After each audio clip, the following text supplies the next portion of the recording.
We've reached the finale of the Frisco College Baseball Classic. Houston and Alabama in Game 6.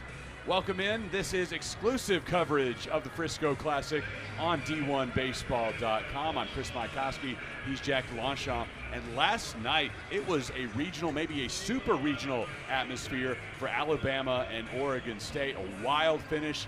Bama comes out on top, and they've clinched a Classic championship. Yeah, I mean, Alabama, how talented are they? Obviously, so much conversation about Justin LeBron, but 1 through 9, that offense has really impressed me. And for Oregon State, wow, I mean, that's a really talented bunch. And when you look at today, for me, the big conversation is 2 heartbreaking losses for Houston. Very similar to how Alabama won last night.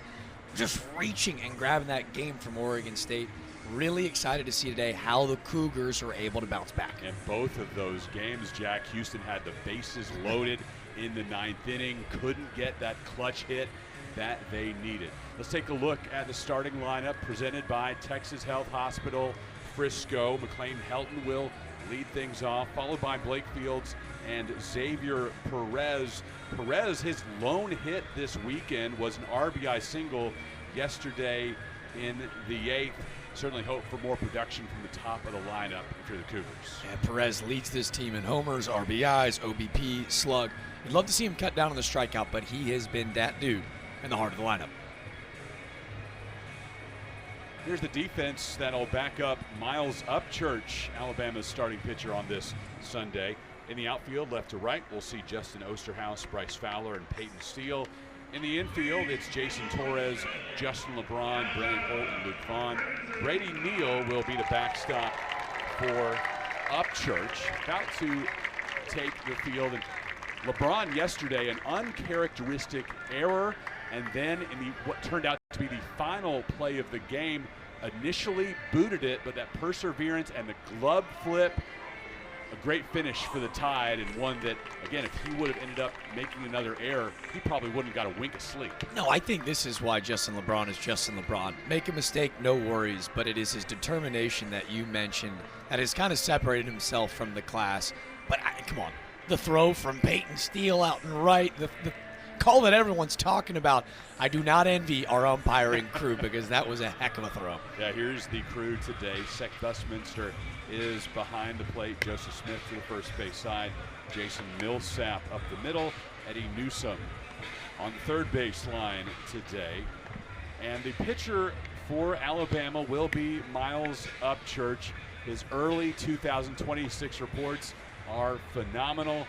Second start last week against Rhode Island, kept the Rams at bay, scattered just 3 hits in 5 shutout innings, struck out 7 and 1 walk. Really good effort by him. Both of those starts to begin his Bama career.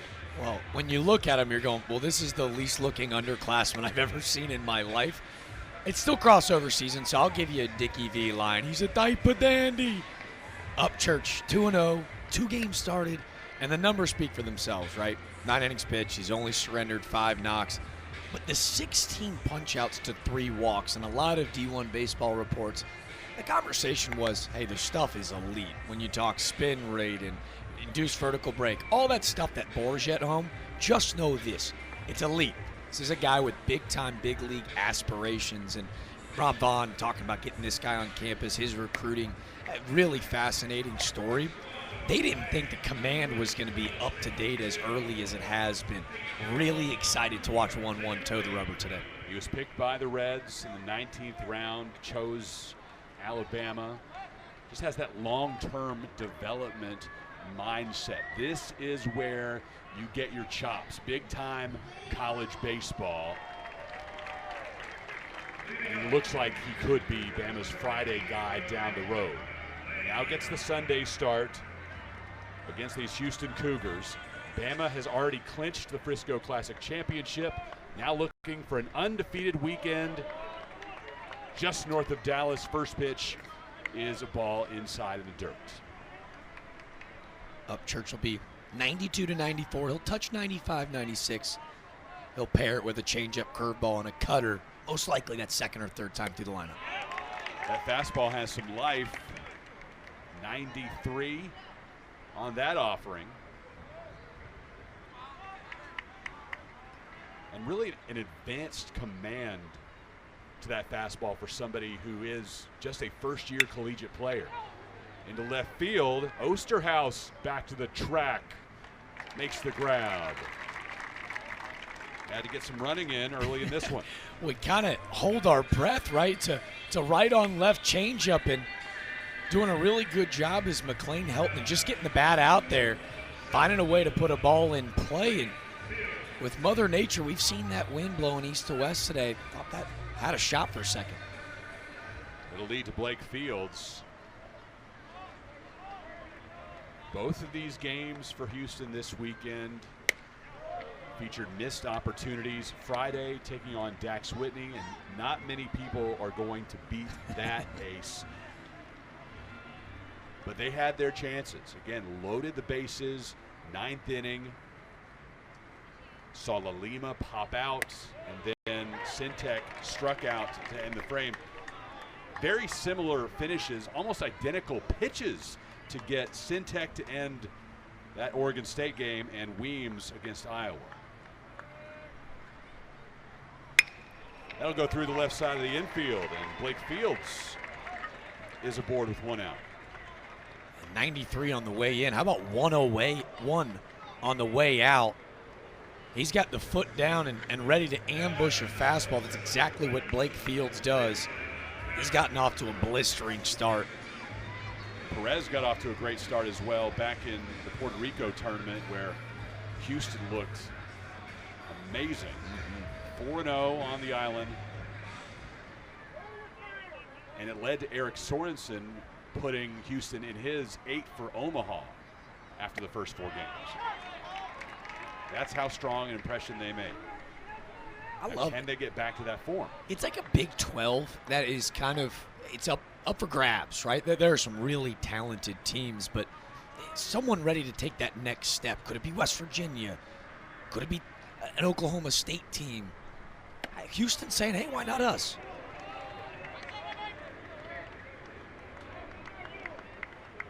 Our buddy Runes said in his Big 12 preview that Perez is somebody he expects to go double digits in home runs, doubles, and stolen bases this season. Put in some rare company if he did, but he's well off to that start.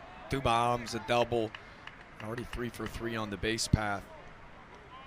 You know, sophomore that plays with the pedigree of a senior. Led Houston in batting average last year. Big hits in Puerto Rico and Rio Grande Valley. That series against the Vaqueros at home in Houston.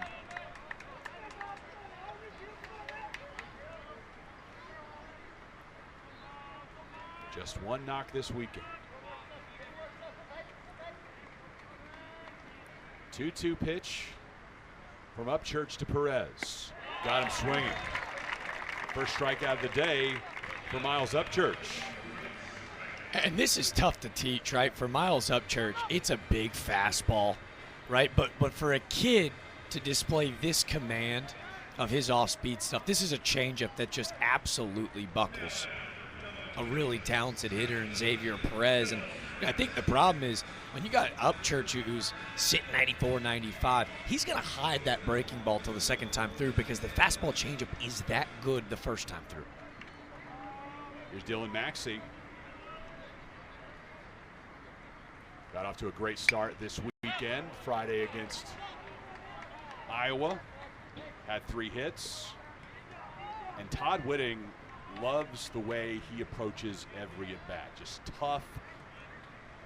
Does not flinch in the box.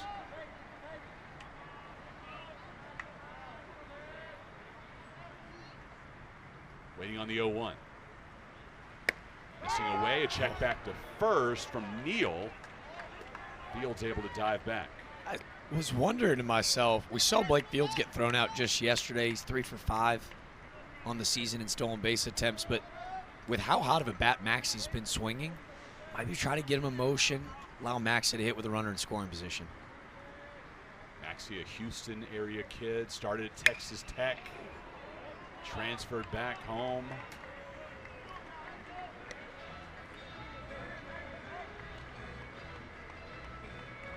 He's been a stabilizing force in the middle of the order so far.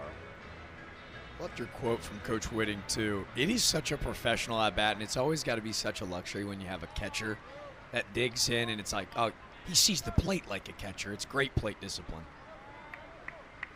1-2 with 2 out. Missing low and away.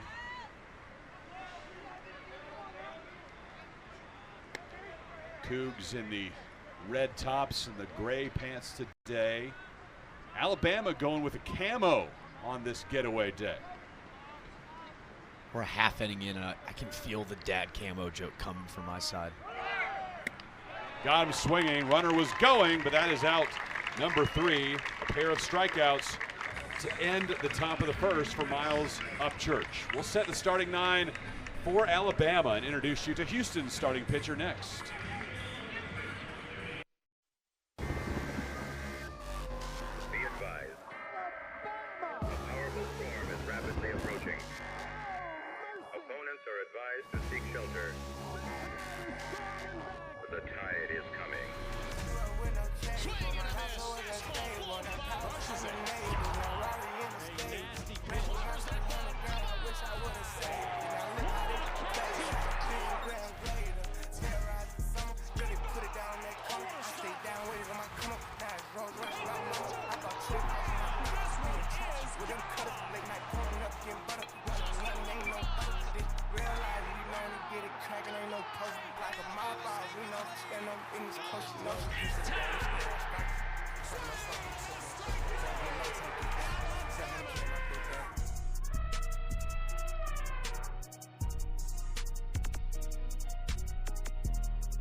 Starting 9 for Alabama, presented by Texas Health Hospital Frisco, and it is a loaded top of the order. Bryce Fowler had a home run on Friday. He's in center field.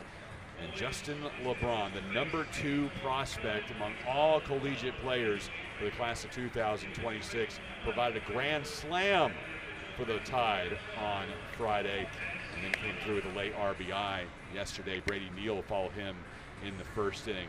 What an exciting starting 9 for the Tide, Jack, and really up and down. You get down to Peyton Steele even 0 for 5 yesterday, but the rifle arm, but you know he wants to clean things up on the offensive side. Here's Kendall Hoffman, who will start for Houston today. The lanky righty made his second start last Saturday against UTRGV, went 4 2/3, 1 run on 2 hits, striking out 4 and walking 3. The defense behind him features Irvin Weems in left, Blake Fields in center, and Xavier Perez in right. Cade Climby gets the start for the Cougars at third base. Tyler Cox is at short. Antonelli Savateri at second base, and McLean Helton at first. Dylan Maxey is the battery mate for Hoffman. And anytime you can get a guy at 6'6" up on the rubber, it is incredibly intimidating. So before anything else, he's got that going for him. Yeah, it's 60 feet 6 inches from the rubber to the plate. Not when 6'6" climbs up there, right? By the time he's letting go of this baseball as a hitter, it's 93, 94 mile per hour fastball. It feels like 97, 98. He's got great extension, does a great job of getting downhill. And Kendall Hoffman just one of 3 Houston freshmen from a season ago to see live action. Sinker slider mix, loves to split the plate, in on the hands of a lefty, away from a righty. It's a really unique prospect for the Cougars. First pitch from him, missing away. So he didn't go with Wild Thing 99 on the back of his jersey, but I think anybody who chooses a number in the 90s, he has a little bit of that crazy side about him. It's just a weird baseball number. Unless you're Vanderbilt, where Tim Corbin like assigns the numbers your way and you don't really have a choice. I've seen like Kumar Rocker wearing 81. It's like, no reason. 2-0, grounded to the right side for Savateri. On to Helton for out number 1. To your point, though, like you echo the idea of, especially in this landscape of college baseball, Coach Whitting and his staff doing a great job of allowing these kids to just be themselves. Right at the end of the day, the stuff's really good from Kendall Hoffman, but he's got to know exactly who he is, right? And that's when he'll see the best version of himself. Seminole, Florida native. He made 7 starts a year ago, and it feels like he's going to build right off of it into a stellar sophomore campaign. Justin LeBron. I think between this guy and Dax Whitney, you and I are going to be talking about being at the 2026 Frisco Classic for decades. You were on the call Friday. I got to just play fan. Someone tell me why Dax Whitney isn't the next Paul Skeens. The stuff is. I've heard a lot of Skeens comps. I've heard Steven Strasburg. Heard that from Coach Whitting on Friday. That's a great comp too. For a kid his age, with the maturity that he displayed, to hold 98, 99 miles per hour deep into the outing, you're going, well, how are you supposed to hit this? And an unbelievable slider. LeBron wears it from Hoffman, 95. And no malintent, right? Because this dude, as phenomenal as any, and he's really dangerous when he gets his hands extended out over the plate. Justin LeBron, the scouting report, if there is any, is you got to get in, and if you don't, miss Harden. He gets it. That's why there's no bad feelings. The scouting report says fastball hard in, soft away, right? And for Justin LeBron, you miss, buckle up. That ball's going a long way. But this is where Coach Vaughn said he has become even more dangerous. Elite speed, but the base running IQ off the charts. Talk about a dangerous guy. Brady Neal is one of them too.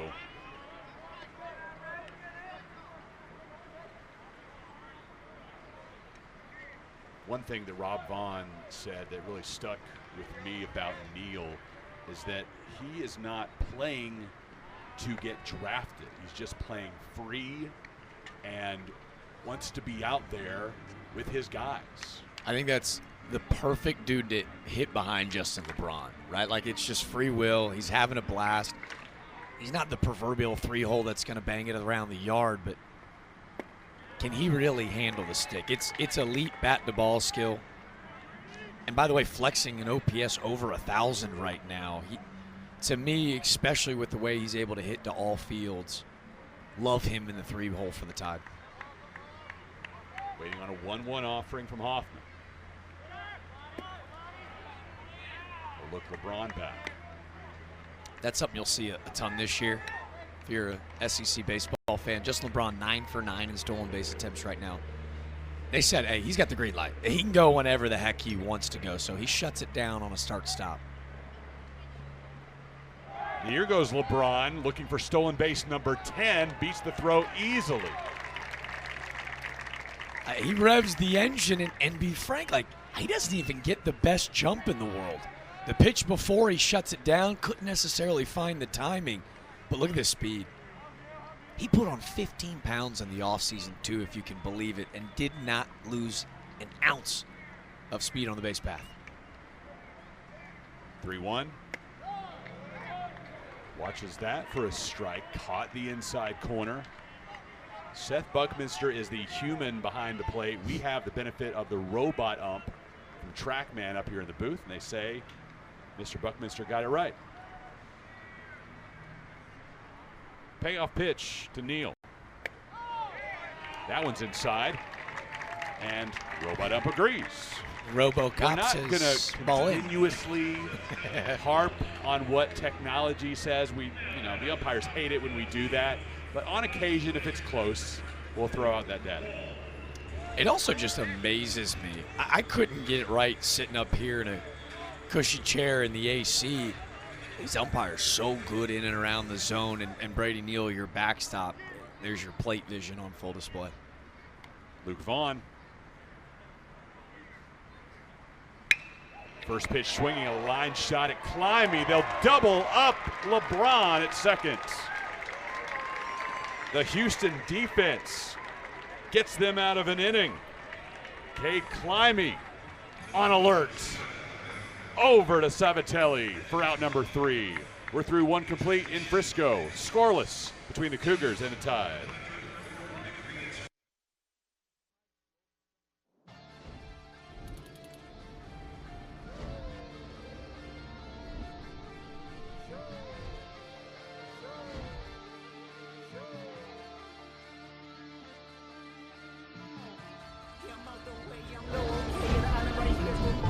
Got a Benjamin and a Jackson all in my house like I'm okay. Yeah, made his own voice and them types LA solo kid. Everybody wanna be D and they get chipped by a Norway. And I might do a show a day. What's a name? Always a name. So you got the money, the power of fame will make you go away. Have you ever played? Have you ever? Okay, let's play. Have you ever walked your enemy down like with a poker face? Have you ever paid 500,000 like to an open case? Well, I have, and I feel that both. But I came out straight. I hate when I rap or talk about then somebody I can turn into lines, then hop online like pray for my city. He faking for likes and digital hugs. His daddy a killer, he wanna be junior. They must have forgot that they don't even mention what's running his family, but let it be shaken. I park his son. The very first time I shot me a Drake, the homie that told me the end of his way. I didn't point down enough. Today I show you I learned from those mistakes. Somebody had told me that you got a ring. Oh God, I'm ready to double the wage. I'd rather be dead than let a Canadian go make black turn in his grave.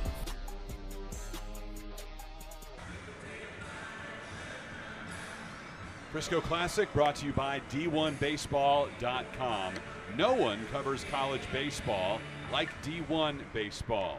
Covering every game from coast to coast, D1 Baseball is the resource that no college baseball fan can be without. D1Baseball.com, the exclusive home of the Frisco College Baseball Classic. We're also bringing you the Las Vegas College Baseball Classic this weekend. Mike Farron, Mike Rooney on the call out at Las Vegas Ballpark. Update from there. Oregon gets the win over Vanderbilt today. 6-4. Arizona and UC Irvine up next. Nothing but incredible things about Waz and the Ducks this year. First up for Houston in the second. Cade Climby. They'll be followed by Karsten Sabathia and Antonelli Sabatieri. Couple of strikeouts for Miles Upchurch in the top of the first.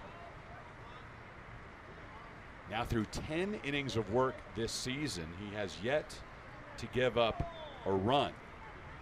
18 Ks and just 3 walks. Right now, his problem was with pitch count. Seen that a couple of times this weekend, technology failing us. There you go. That's assistant coach Mikey Morrison helping him out. Thought this was such an awesome hire for Rob Vaughn, bringing him on his staff. Morrison in his 3rd year, all 3 with Coach Vaughn and company. Former national champion, was a reliever on that 2016 Coastal Carolina team. This is an Alabama team that's looking to change the way that people talk about baseball in the city of Tuscaloosa. And I think they got just the team and just the staff to do just that. 1-0 after communication system was fixed. Climby had 9 home runs a year ago, and in the offseason worked on having more consistent contact. Looks like that. LeBron boots it. Second time in 2 days that one of the best fielders in all of college baseball has had an error. He's got to go a long way to go get this baseball. He's got him shifted in the 6 hole. This is going to take him through the middle of the field. And hey, you be the judge at home. This is 105 off the bat of Climby. And I think even if he fields this cleanly, might be close. They go E. They do. I'd be the worst scorer in the world. A career 231 hitter. I think everything's a hit. Larry Little is our Frisco Classic scorekeeper, so Mr. LeBron, if you have complaints, I can tell you where to find him. See, I'm not worried about LeBron. He can be all right. Cade Climby if you've got complaints. Right? That's true. He's on base. He doesn't care. And good for Climby, too. He gets that pinch hit yesterday. It's a double. It follows up Sabathia's double and making just his third start of the year and taking advantage. Yeah, Sabathia yesterday had a 2-run homer to left in the second inning. Followed that up with a leadoff double in the 7th.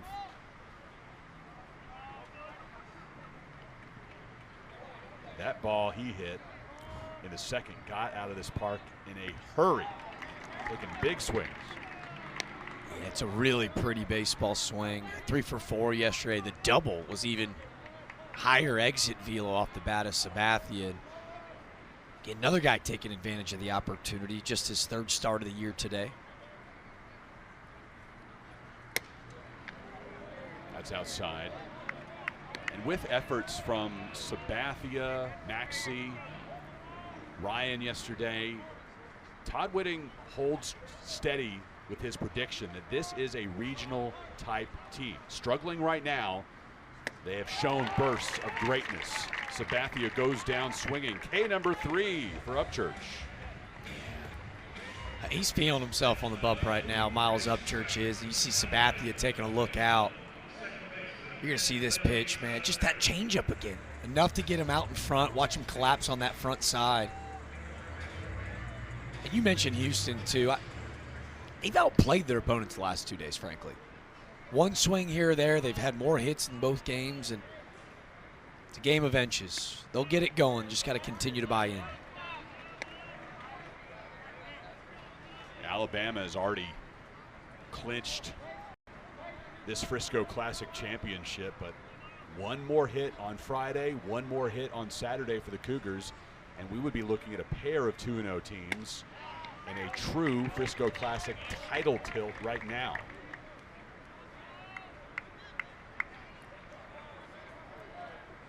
Sabateri, one of the key additions to this Cougar roster in the offseason.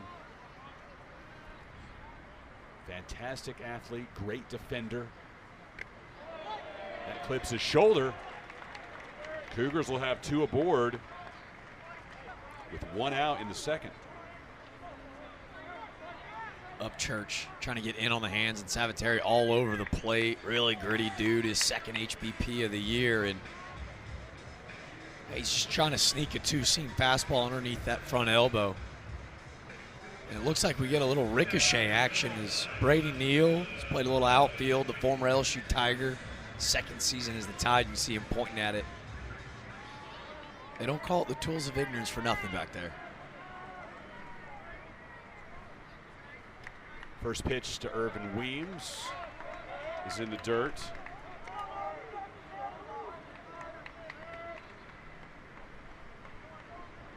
San Diego State transfer, go back to 2022, and he was the freshman of the year in the Mountain West Conference. 1-0 with 2 men on and 1 out. On the outside corner at 91. As Houston continues to shuffle the deck to find their proverbial correct puzzle pieces. Love that Weems gets his second start of the season. He gets a pinch hit with the bases loaded with 2 outs. He strikes out. How's the coaching staff respond? Hey, we're putting you right back in there, man. We believe in you. I think just the confidence of a young kid, I think it's a really strong message.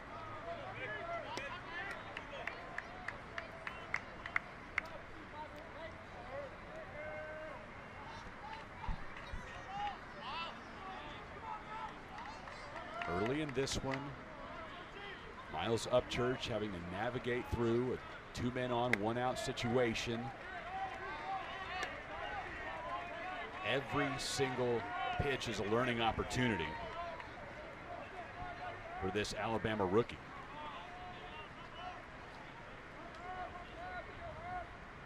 The 3-1 count to Weems. Offered at it, fouled it back. Upchurch, who was the number 14 pitcher in the country coming out of high school, maybe facing his first form of adversity this season. It's been smooth sailing for him. An HBP and an error behind him. Can he now bail out his defense? The 3-2. Got him swinging. 4 strikeouts on the day for Upchurch, and we're only through 1 2/3.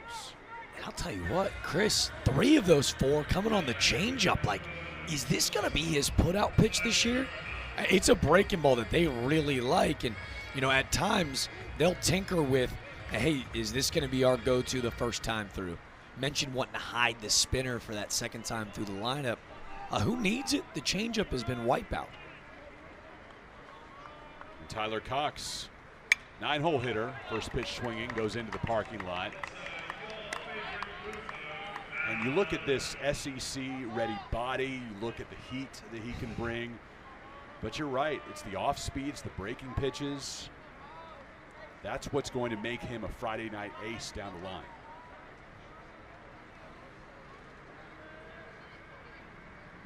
Oh, 1 to Cox, missing away. He's just two-sport star in high school. You mentioned the body. His dad actually played defensive end at West Virginia. I think every time he toes the rubber, Kalen DeBoer and maybe Nick Saban are making a call to Rob Vaughn saying, hey, can we borrow your boy for a little bit this fall, have him come get after some quarterbacks?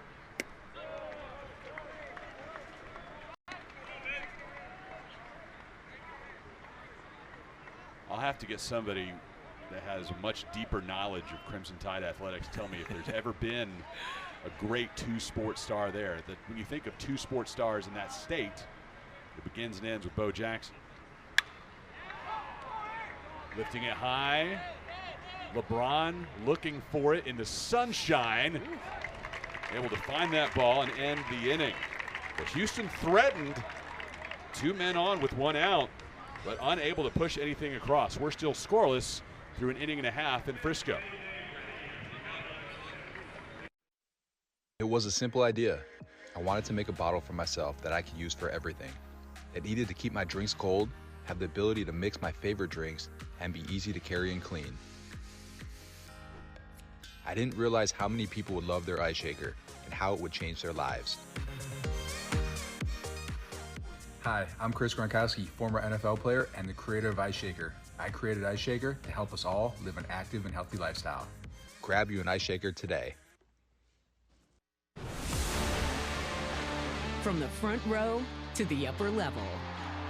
From epic concerts to heart-stopping games. Tickets for Less puts you where the action is.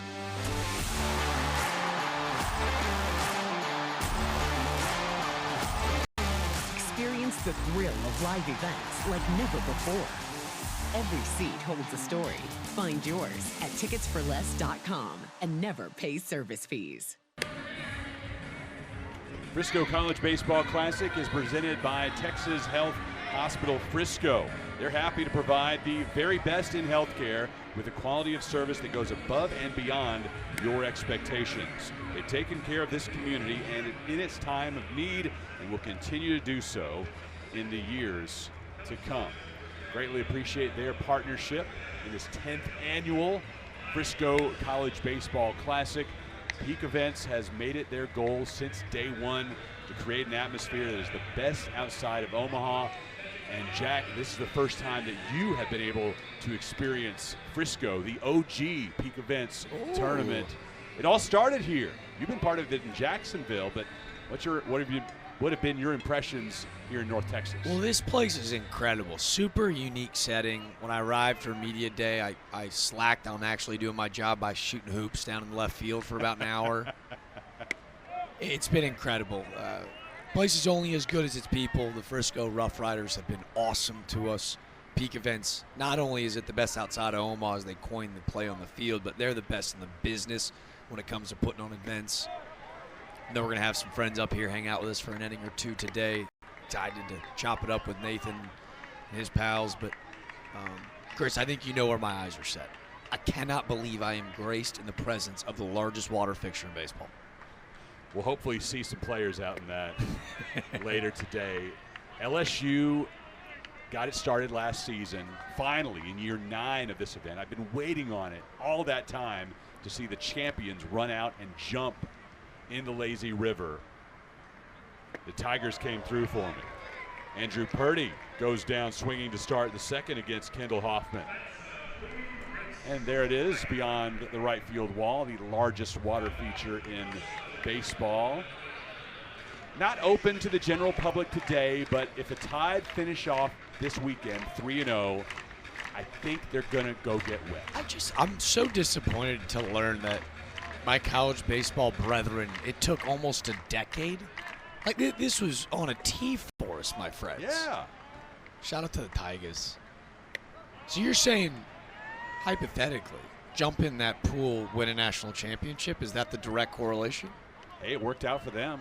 Come on. You know, and if nothing else, this Alabama coaching staff is superstitious.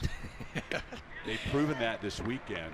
So Friday, as Jason Torres faces a 1-1 count,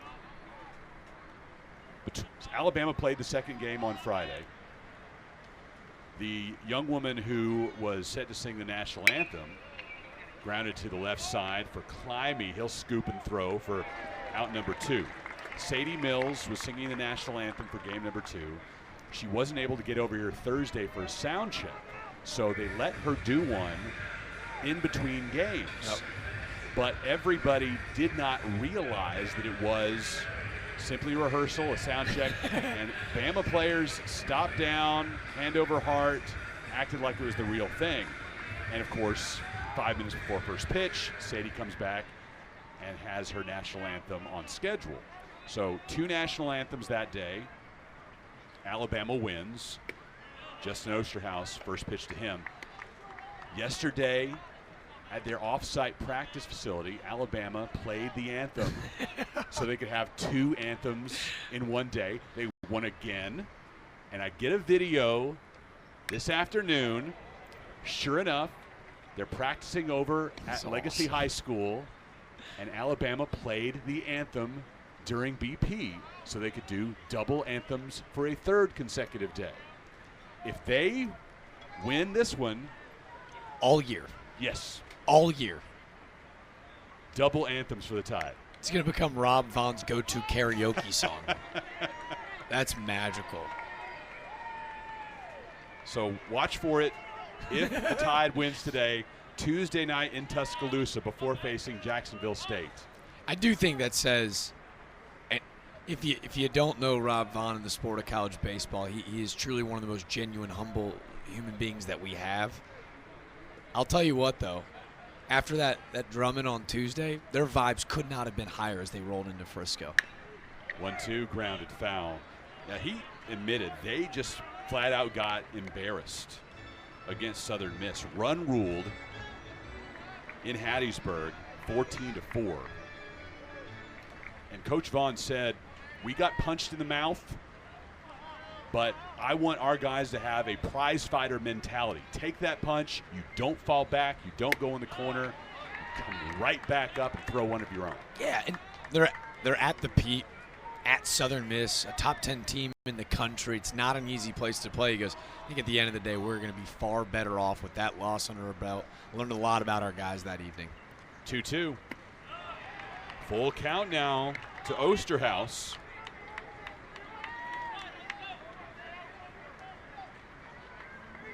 His first start of the weekend, we saw him against Oregon State in a pinch hit role where he struck out. 3-2 into shallow right field, out to try to get it. Sabateri can't make the grab. Love this on so many levels. For the Purdue Fort Wayne transfer, this is a guy that was supposed to come in and play every day. It's been a slow start to the season. He would admit that. Just hitting a $136 with a lot of barrels, though, Chris. When you find a bunch of barrels that find the back of a mitt, you earn these little bloopers. But what I love, the hard 90 out the box, he's looking at second base all day. And Salvatore does a good job of keeping with it, making a strong throw in his second because Osterhaus was thinking double out the box. First pitch coming to Peyton Steele. Picked up the golden sombrero last night. 0 for 5. But then came back out on defense in the 9th inning and made the play of the weekend with a rifle to home plate, keeping the Oregon State Beavers from tying that ball game. That was out number 2 of the frame. And by the way, how many golden sombreros will you remember in a positive light? It says a lot about the young man and his resilience. 1-1 pitch coming after the check over to first. Coach Pat Casey and I were doing that game last night, and he was right on it. As soon as that tag was made, the throw from Steele, and he said, that kid went 0 for 5, but he is the hero. And again, bit biased because I'm intoxicated with the wonderful environment here in Frisco. It might be the play of the weekend in college baseball. Like, I mean, that is a game-saving throw from a kid that played third base in high school. He's kind of learning a new position on the fly. And you know, Rob Vaughn has talked about, like, you know, his recruitment story from Decatur, Alabama. Still a high school player, but just like, I just don't know if he's going to be able to play here. He's a gritty dude, Rob said. He's like, man, he's one of my kind of guys. Missing away.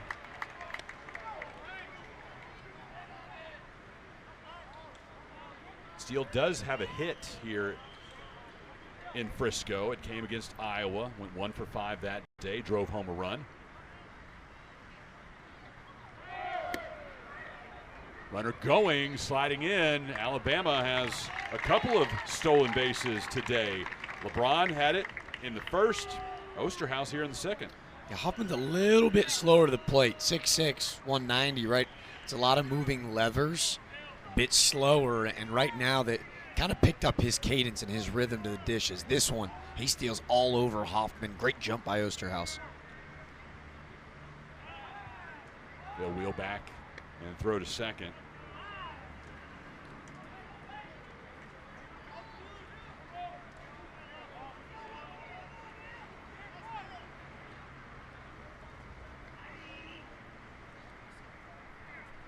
Big righty comes to the plate, goes in the dirt. Well done behind the dish. Great block by Maxey.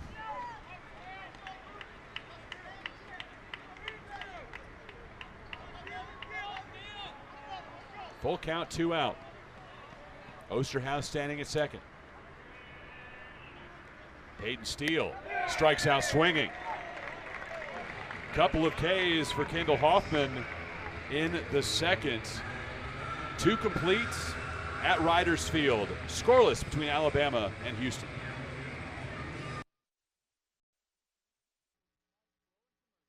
Texas Health Hospital Frisco is proud to once again sponsor the Frisco College Baseball Classic. This is a special year as it's the 10th year for this tournament here in Frisco. We are so excited to welcome those of you who are new to our area and those of you who live here but are out for a great baseball tournament. We are proud to be community partners with this organization and hope that you enjoy the weather and the rest of this weekend. Have a fantastic tournament. Play ball.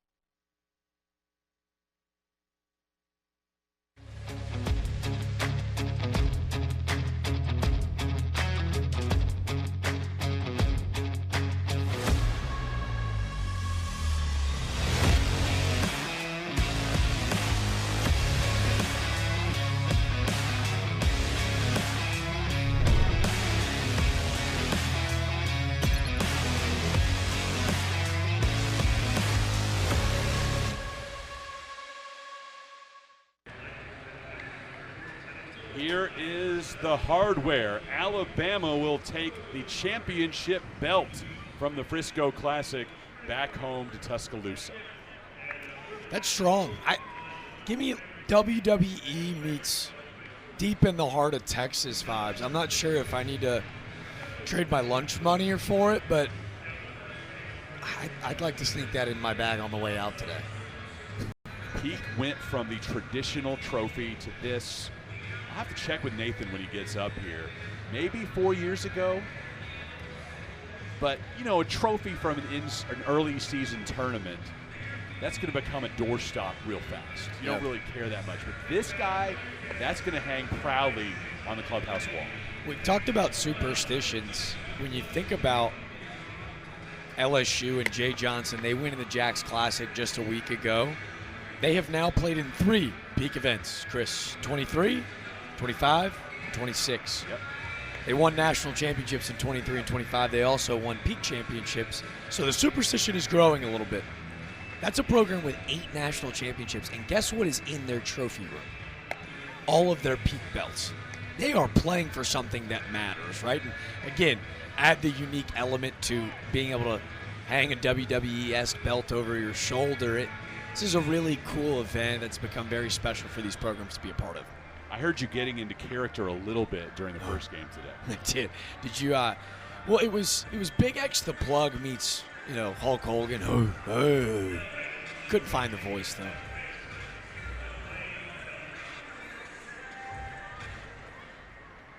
Top of the third for the Houston Cougars and McLean Helton. Swings and misses at the first offering from Miles Upchurch, who let a couple men get aboard. First one by an error, thanks to Justin LeBron, then hit Sabateri with the pitch. Houston unable to push either man across. 5 strikeouts for Upchurch already. And he has still yet to allow a single run this season through 11 innings. Something to keep an eye on this inning as well. Athletic training staff accompanied with Rob Vaughn. We're talking with Brady Neal in between innings. That ricochet shot that he took. Lifted high in the Frisco sky, going into foul territory. 3 Alabama players near it. It falls harmlessly to the ground. A little Bermuda Triangle action. Helton do enough to stay alive.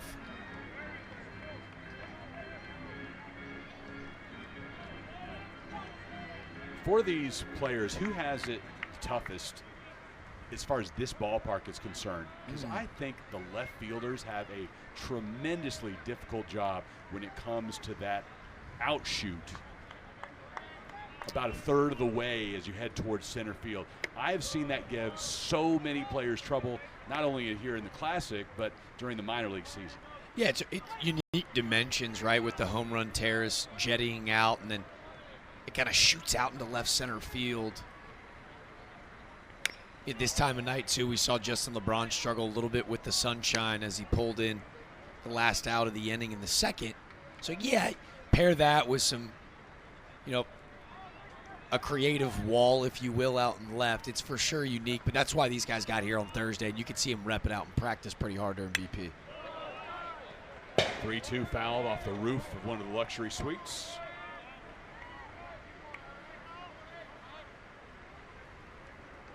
Is that where you've been spending your off time this weekend? The luxury suites? Yeah. You know me. I've been daydreaming out near the pool and right. It seems like you're the kind of guy who can be the life of the party no matter where you go. You can get in with the high-dollar fans of these 4 programs in your suite, or just hang out with a drink in your hand by the pool. Either way, wherever you go, it's going to be a good time. That is very kind. I'm going to write that in my diary tonight. These fans have been awesome. So, yeah, getting to kind of mingle and walk around has been awesome. And the suites are gorgeous. Like, I'd buy season tickets if I lived here in Frisco without question. I live right down the road. My compensation for this job is not that great to where I can buy the season tickets just yet. but I'm here as often as I can. We're working on it. Yes, sir. This is Blake Fields. 0-1 pitch to him. Yeah, I'm a regular out here. You met my son, Austin. He loves this place. Heading to the playground first thing, but he doesn't want to miss a pitch. He likes to get here early, get his sliding in. But when it's time for first pitch, he's in his seat. We'll call it sweat equity. Play time out left, do some balling, but Austin also had the popcorn and the hot dog ready to rumble for first pitch. You can't miss Miles Upchurch. No. Love it. He did get roughed up a bit out of the playground today. Some aggressive Houston and Alabama kids out there. Aggressive swinging. Big time piece of hitting from Blake Fields as he remains fuego here at the Frisco Classic. 2 singles to start the day. A couple of singles for him as Jack just said, and that'll lead to Xavier Perez, who struck out his first time around. His only hit of the weekend was last night, RBI single in the 8th inning, as Houston fell to Iowa.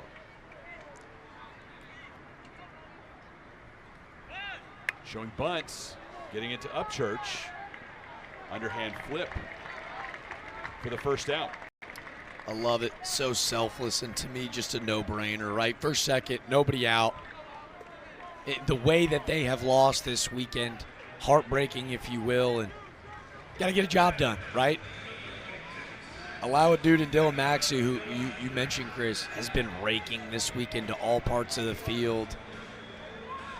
Alabama's going to bring their corner infielders in, push the middle back, and they'll sacrifice a run for an out here.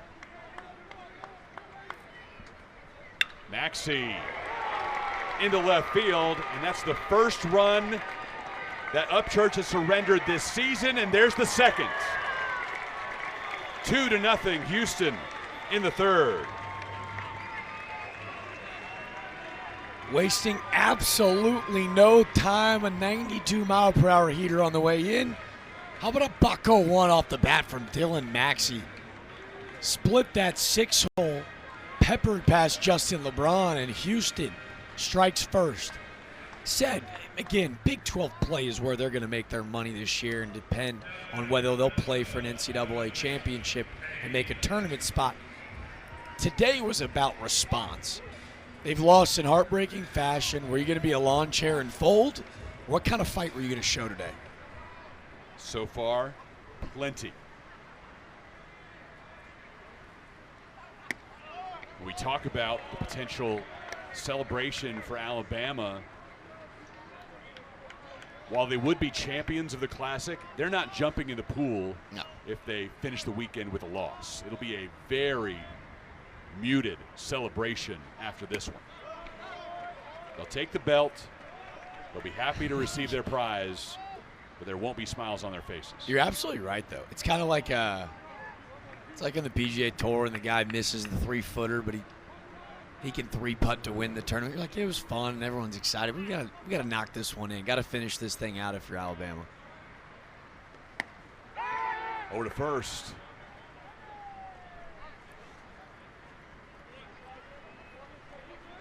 I'd say it's a perfect analogy. You just have to add in if that first putt would have been a course record. There you go. Okay, I like that. It's perfect. You miss, you can still win the tournament with your next putt. It's for 59 to break 6. Yeah. Add a little something to it. And this is an Alabama team that is not adverse to, tough times this year. The opening day they lose against Washington State. Feels like the whole world is falling in. And when I mean for you, I mean you crazy fans out there that I love so dearly. Missing 5-pitch walk to Climby. This just misses right at the top of the zone. And with only one out in the inning, this is best on best with Sabathia and Upchurch, and that's why it'll draw a mound visit from pitching coach Jason Jackson, as Upchurch has kind of walked his way into a precarious spot. Activity underway in the Bama bullpen. Guys getting stretched out as the Cougars have already played at 2 here in the third and have 2 men aboard with 1 out. And this very large human being with a big bat stepping to the plate.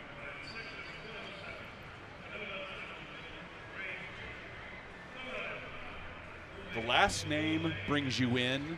Yeah. Then just watch. It doesn't matter what name is on the back for this kid. It's cool, right? Like I can't even imagine, right? Like the pressure it comes with, but such a mature young man, wise beyond his years. Starts his career off at Georgia Tech, and last year transferred into Houston. He was their opening day starter. Got off to such a great start, and now it feels like, hey, I got the opportunity to earn a spot again. Well outside to Sabathia for the first offering. Struck out swinging his first time up in the second. Dylan Maxey is standing at second base. Cade Climby at first. 1-0, lifted to right. Peyton Steele charging, makes the catch. You running on that arm? After last night, nobody is. I saw Maxey get back to the bag, scurrying over there. Like, it might be a red light with 1-4 out in right field for the next couple weeks. Brings up Savateri, who was hit by a pitch.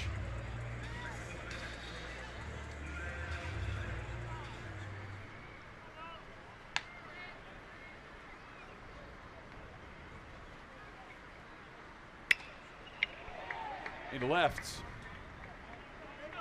Easy play for Osterhaus. Dylan Maxey delivers a 2-run single. First runs of the game. Cougars 2, tied 0 at Riders Field.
We're at Riders Field in Frisco, Texas, home of the lazy river, and I'm going to give you some opportunities to enjoy even more relaxing, beautiful water.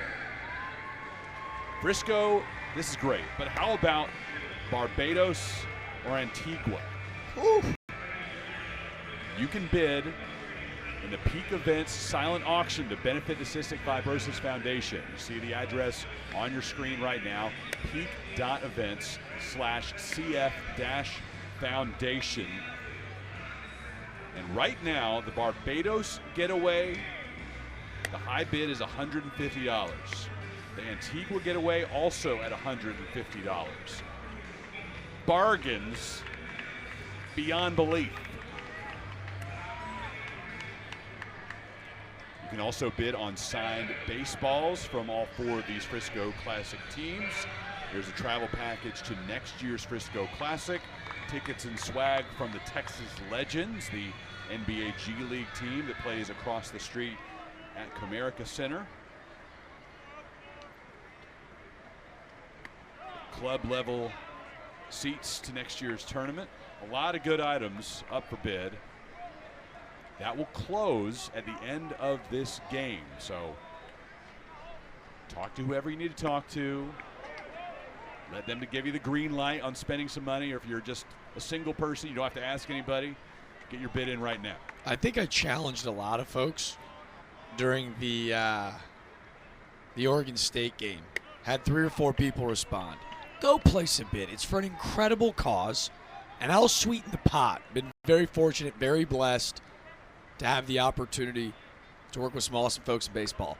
I'll get you a ball from your favorite team. So Bama, Houston fans, show us that you've bid on an item. Hit me up on Twitter. We'll make sure to show some love. We'll shout you out on the broadcast. We'll get people to follow the Twitter handle. We'll add something to the pot, help out an incredible cause. Now, what if, hypothetically, one of those fans would prefer a Jack DeLongchamp autograph ball? Well, I would say they're crazy, but I will hand deliver it. We'll play catch with it. We'll do the whole thing. I'm all in. We're with Holt at the bottom of the Alabama lineup.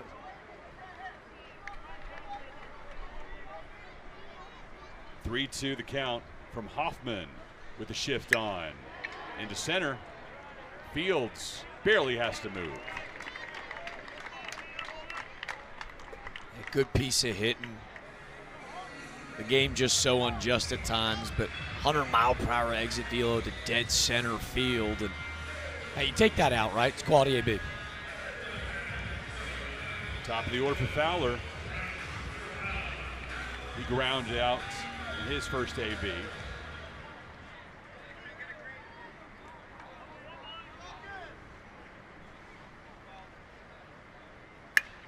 First pitch, straight at Tyler Cox. Oh, man. The shift was right on. You are big into analytics. These coaches even more so. They knew exactly where to put their shortstop. Yeah, if you're Fowler, right, like they've already got you shifted that way. You're trying to allow the ball to travel deep in the zone, and you catch another clean barrel. And, hey, 2 quality at-bats, nothing to show for it.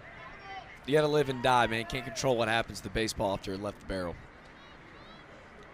Back to LeBron. First pitch to him. You and I need to complete our all-tournament team ballots by the 7th inning. Right now, I have LeBron as the MVP. Okay. I feel pretty good about my choice. I like to choose winners. Well, after watching Iowa, I obviously know that they're not going to walk away with the belt, but what we saw Wolf and Williams do there, I got no problem with those picks, but I got no problem going chalk either. This feels pretty safe, man.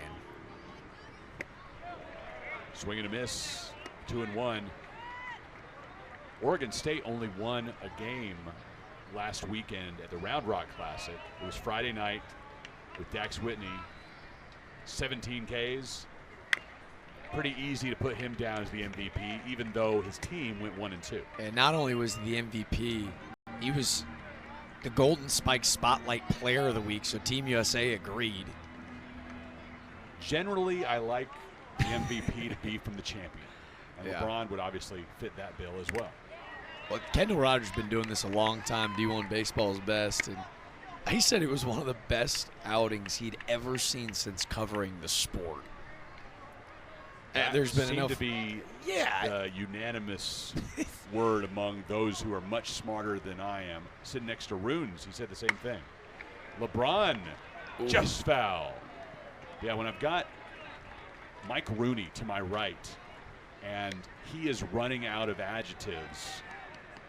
Late strikeouts, it was simply a wow. Yeah. Wow. He's just a unicorn. Like, if you were to make a My Player on MLB The Show, like, this is what we're creating. And same goes for this dude in the box, right? For Justin LeBron, a junior, so much praise coming out of high school. He's lived up to the bill year to year, and he's one of our very best. He is the headliner among position players, but this time he strikes out. 1-2-3 inning for Kendall Hoffman. And Alabama hasn't put a run on the board yet. Middle of the third in Frisco. Cougars 2, tied 0.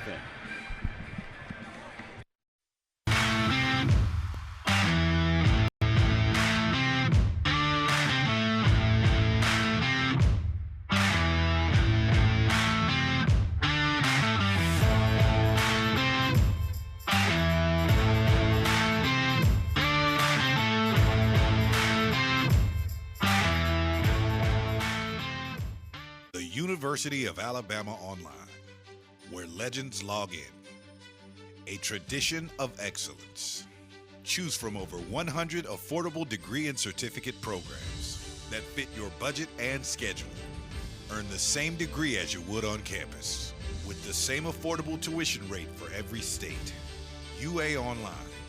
Advance your career and change your life. Get started today at online.ua.edu.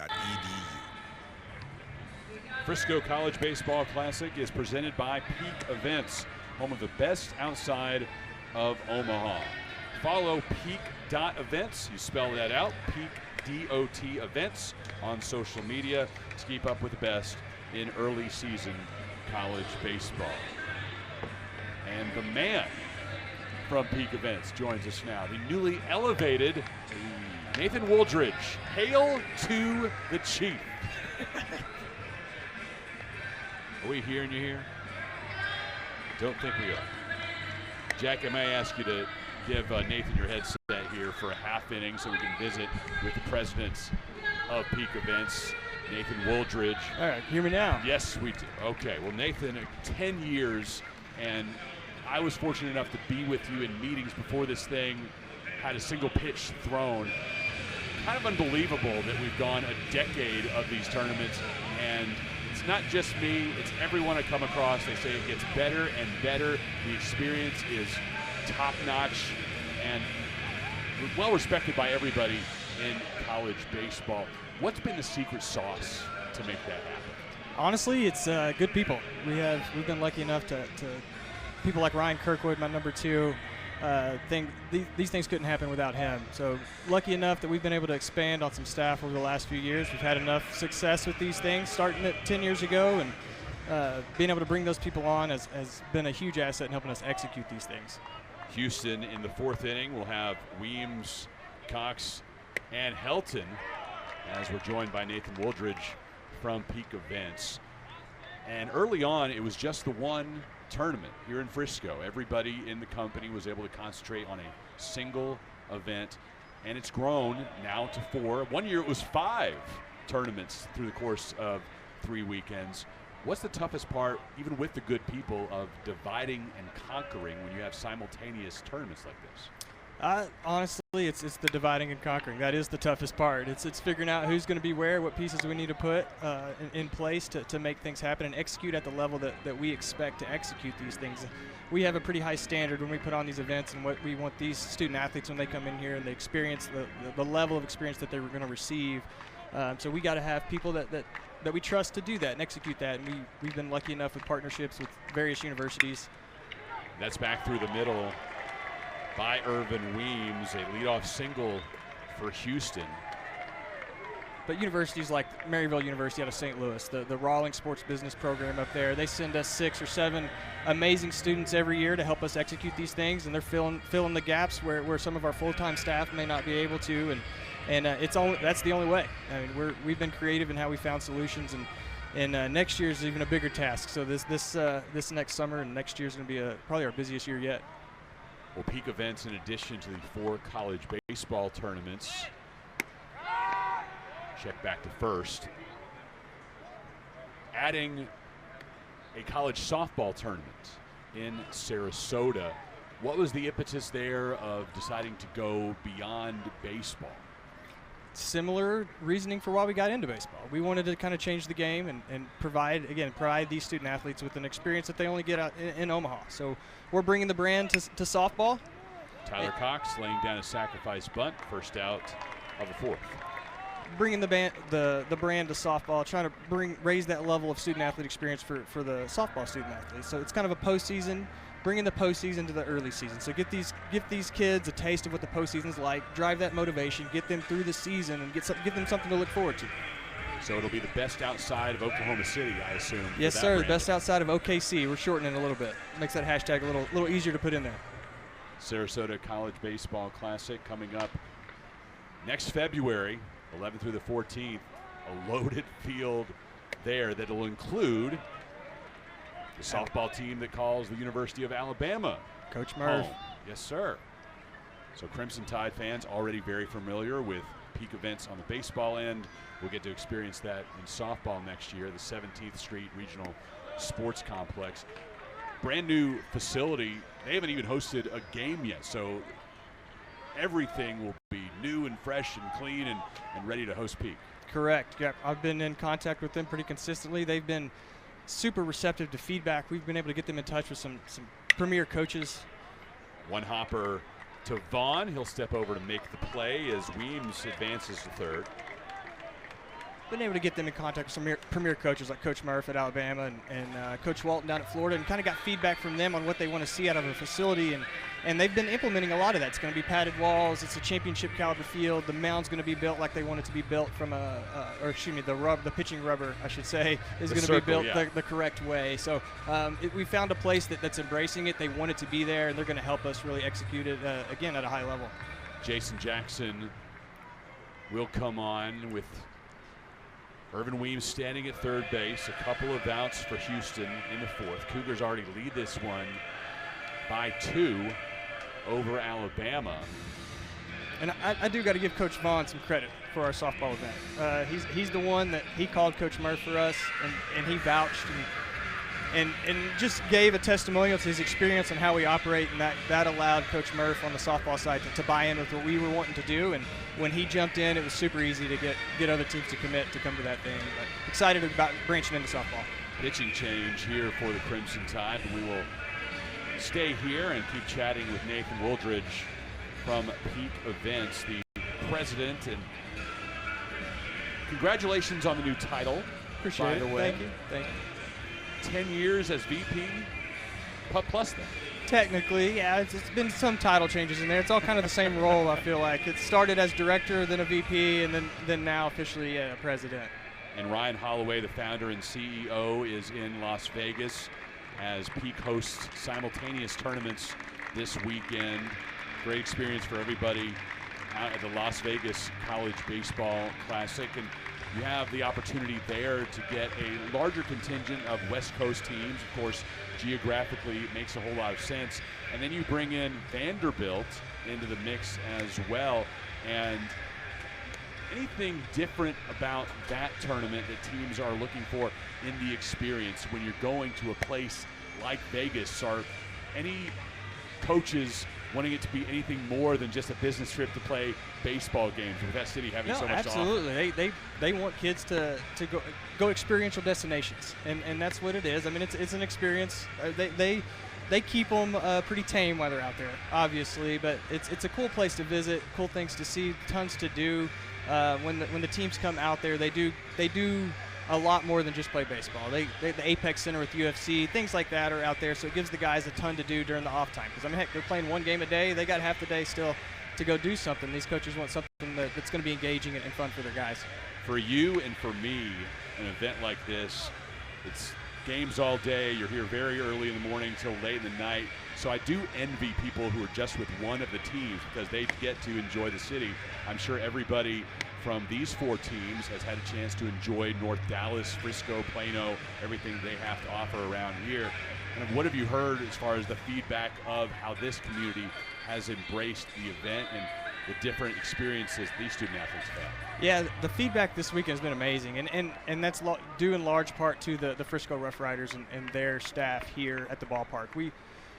There's second to none. It's the best run minor league organization in the country, and I'm a firm believer in that. And they are honestly the reason we've been here 10 years and why we've had success at this location and help enable us to bring quality teams here. Evan Steckmesser on the mound, throwing it home to nail the runner as Irvin Weems tried to steal home unsuccessfully, and Houston unable to put a run across here in the fourth. One more look at this one as Evan Steckmesser straight into the ball game, and Weems had a creative idea, but unable to execute. 3 outs in the fourth. Nathan, thank you very much for joining us. We'll stick you around for just a little bit. We want to finish the conversation here on D1Baseball.com. I wanted to make a bottle for myself that I could use for everything.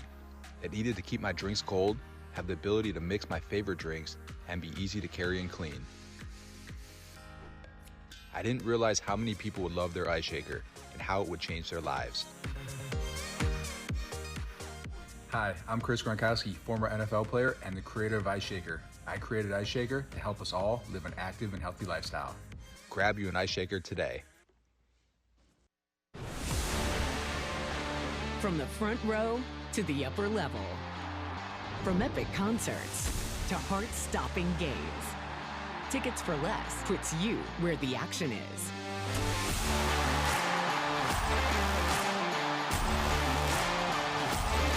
Experience the thrill of live events like never before. Every seat holds a story. Find yours at ticketsforless.com and never pay service fees.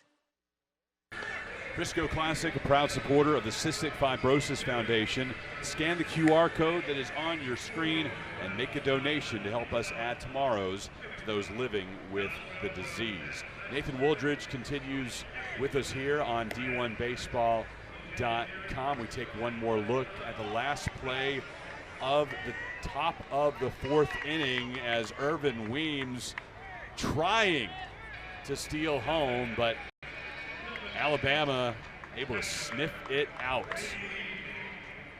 Dead meat at the plate. Bottom of the 4th.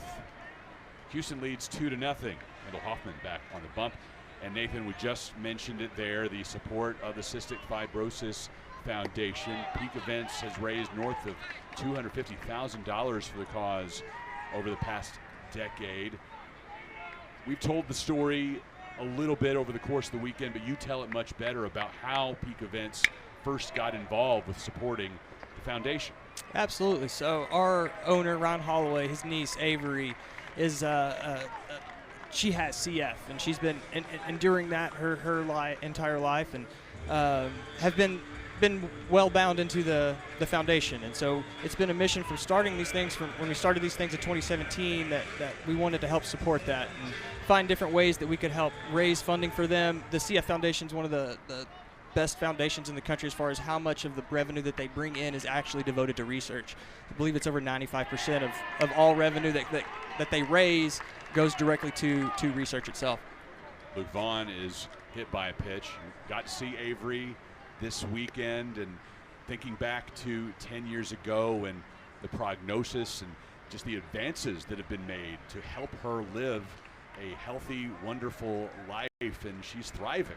Absolutely. She just signed to play Division I volleyball at UT Dallas. It's pretty incredible. Yeah. And it's due in large part to the medication called Trikafta. And I don't want to speak out of turn, but it came out in the last few years, and it's been life-changing for her, and that I do know. It's awesome to see her. She's down at a table on the concourse helping raise money herself with her family, and of course trying to give back to the tournament that has given so much to her and everybody with cystic fibrosis over the last 10 years. And here's that Sec Bucksminster needs a little bit of help, as the Alabama athletic trainer has come out to visit with him.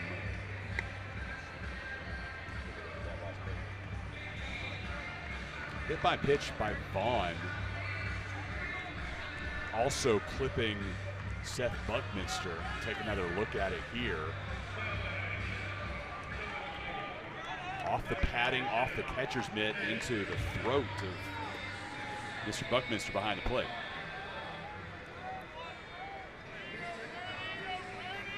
One of your jobs this week is making sure the umpires are happy, and Seth may not be that happy right now, but overall he's had a good experience. Yeah, I think so. We try to, same thing with student athletes, we try to raise the level of experience for the umpires and provide them a high level of hospitality. We have great clubhouse managers here that take care of them and make sure their needs are met. Andrew Purdy now for the Tide. That pitch outside. He struck out back in the second inning. So the million-dollar question, I know you can't answer it. We're looking ahead to 2027. In previous years, the early classics, we got to preview the next year's teams. But I know you are very cautious until the contracts are signed, that ink is dry.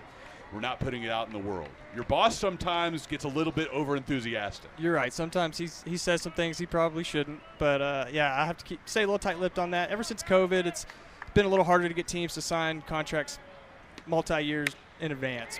So we're just hanging tight. We do have teams set. We're excited about the lineup. Fields diving to make a grab. What a play. Nathan's keeping secrets, but that secret won't be kept. The defensive play of Blake Fields. What a snag. Purdy gets robbed by that Cougar. Dead sprint, full extension to make the catch in a yard sale, losing the hat and glasses.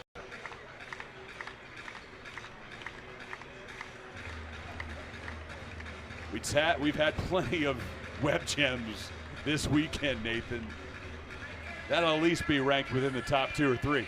I hope we get that one on SportsCenter. Hashtag it right now. Daniel running our social media.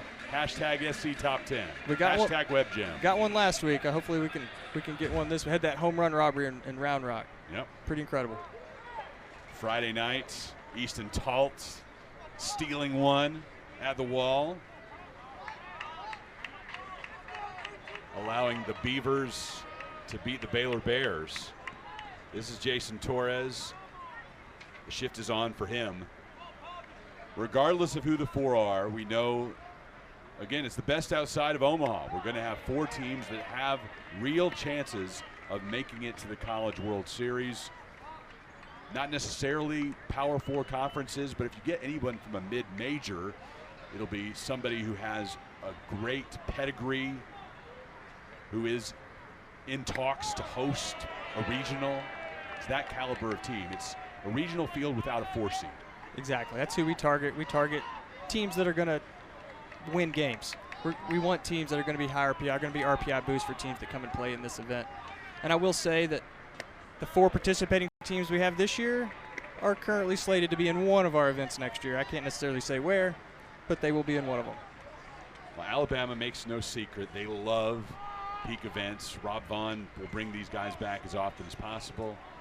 Todd Whitting, the same with Houston. A lot of praise for this organization. And we've seen that over the course of the past decade. When a team gets a taste of being part of one of these tournaments, they want to come back, whether it's in Frisco, Las Vegas, Round Rock, or Jacksonville. 2-2 the count to Torres. Lifts it to right. Xavier Perez will make the final out in the bottom of the 4th inning. Nathan, always a pleasure to be with you. My 2 favorite weekends of the year in Round Rock and Frisco. I'm so thankful to you and Ryan Holloway for making me a part of it. Awesome. We appreciate you. Appreciate your willingness to do this for us. But excited for the future and where these events are going. This is exclusive coverage of the Frisco Classic on D1Baseball.com. Cougars lead the Tide 2-0. A beautiful hospital, a hospital that was designed not to look like a healthcare facility. It has a warm and welcoming environment for our guests and our patients that come in, but it's really what's inside that building that makes the biggest difference. We have a dedicated group of professionals here that have been going above and beyond for this community for the past 2 years since we've been open, and really have a passion for providing outstanding care in a warm and welcoming environment.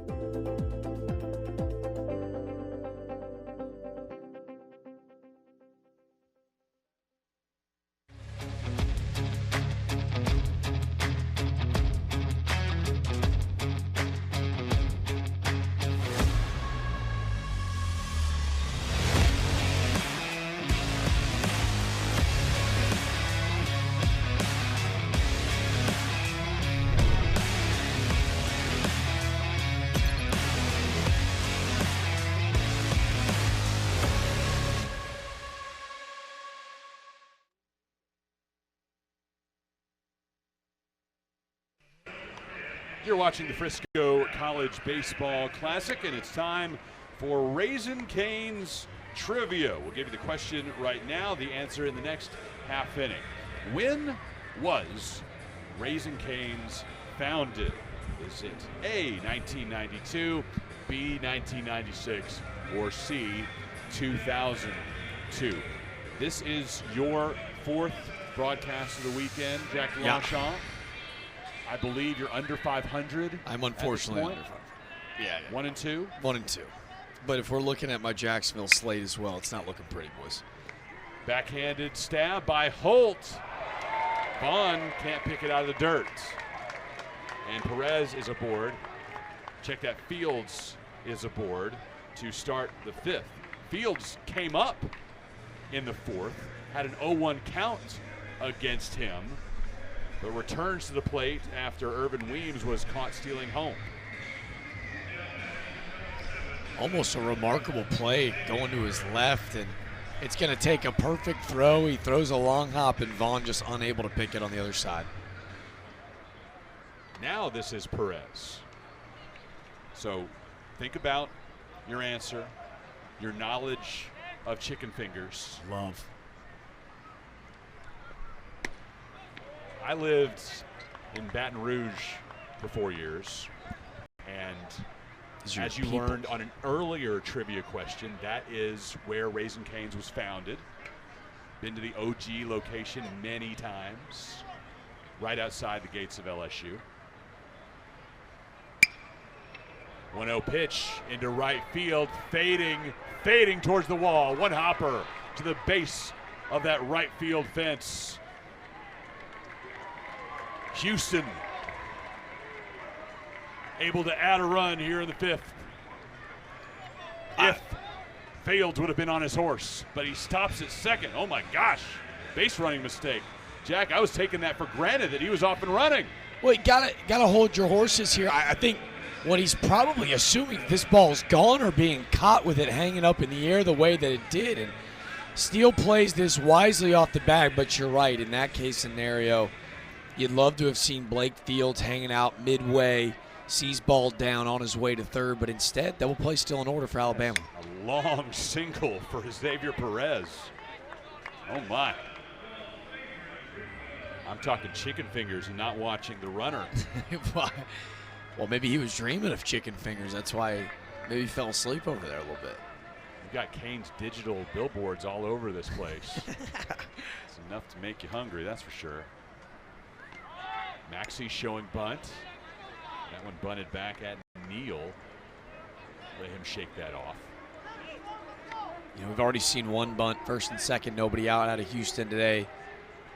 That first pitch, 0-0, that's Trustin Maxey saying, hey, you're swinging a great bat. You've earned the right. One for you, two's for us, right?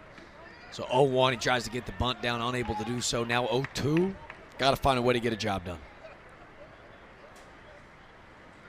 0-2 pitch, missing outside.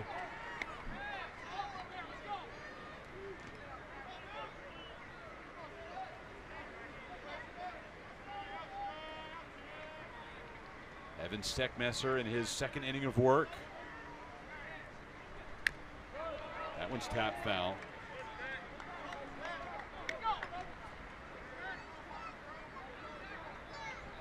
Graduate student out of Huntsville. The one in Alabama, not the one here in Texas.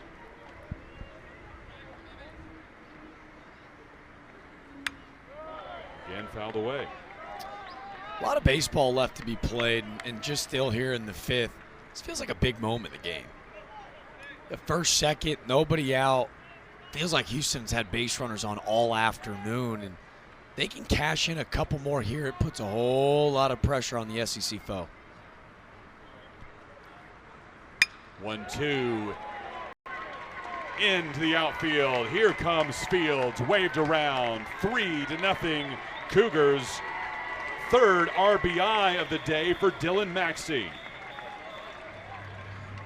3 straight singles to start the inning, man. I got to start eating what Dylan Maxey is. Guy is seeing beach balls in the box right now. It's a fastball away. Frankly, it's about 2-3 balls off, but Dylan Maxey, he gets the foot down, protects, shoots the ball out in the right center field, and Houston extends the lead.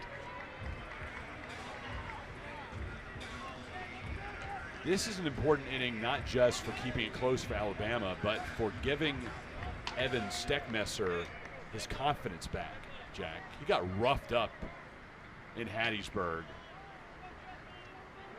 in the midweek. Only lasted a third of an inning. Gave up 5 earned runs.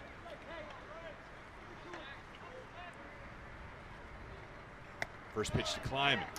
Yeah, it's a game of inches too, right? Like all 3 singles this inning, you know, had a chance to be an out. When you think of the first one, if you pick it up on the first base side, it's an out, number 1. The second, a play up against the wall. Steele navigates that caddy corner a bit better, out number 2, and then a blooper burns you. So the game can be cruel at times, right? This is where having a savvy veteran southpaw on the mound is, all right, cool, let's slow it down and control the controllables. 1-1, nobody out. Runners on the corners for Houston.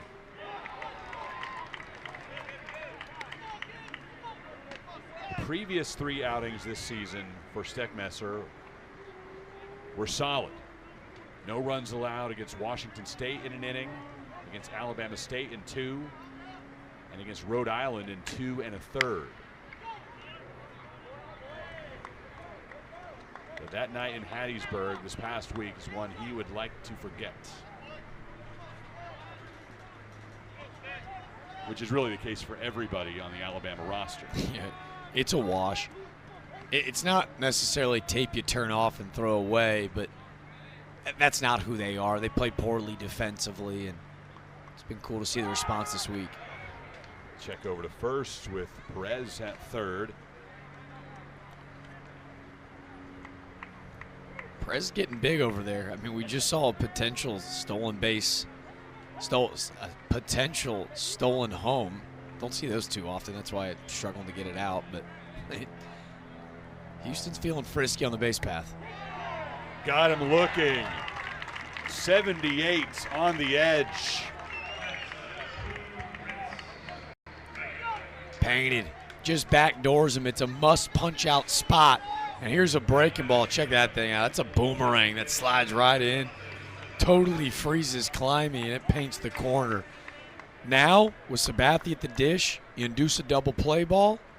You get out of there, and you manage to just give up one. First pitch to Sabathia. In for a strike.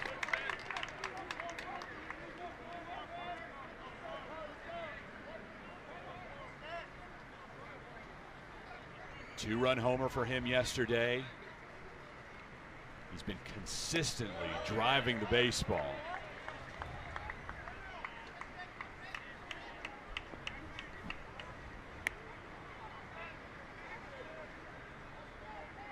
Yeah, the velocity of Upchurch gave him some issues in his first 2 at-bats. Got to imagine he's sitting off speed here with the lefty on the mound. Another check to Maxey at first.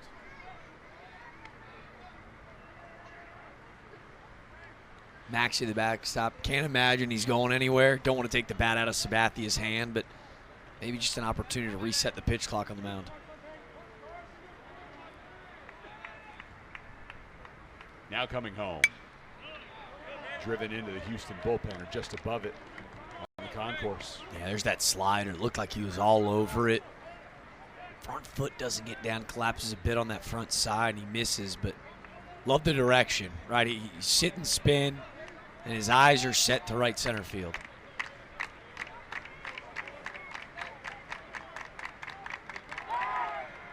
Again to first, and Perez is dancing over at third.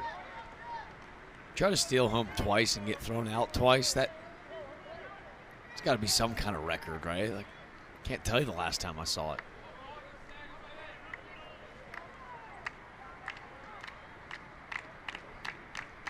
Now here's the 1-2 to the second baseman, booted by Holt. Cougars at a run.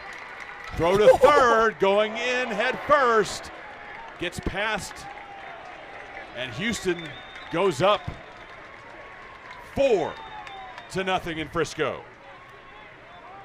Oh, it's just a game of inches everywhere. Brennan Holt going to his left, and by no means is this an easy play, especially in double play depth. But he just takes the eyes off the prize for a millisecond because he's going to turn, pivot, and get it back to LeBron. They think they got a double play chance. Instead, our main man, Peyton Steele, with a bazooka in right field, has got a chance to throw a runner out at third, and Torres can't handle the pick. That goes down as an error on Holt. No run batted in for Sabathia.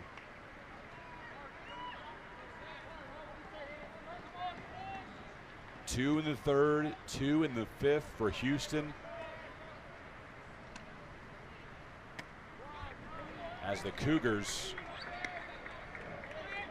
try to end this weekend in Frisco with their first victory at Riders Field and keep Alabama from going 3-0.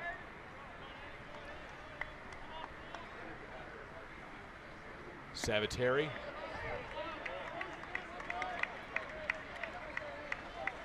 And now getting word that, in fact, Sabathia will get credit for the RBI. So add one to his tally. 2-1, big hack.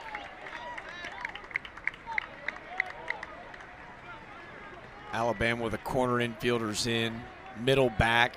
Will give up an out for run through the middle. The corners will gun down Maxey, the catcher, awaiting at third.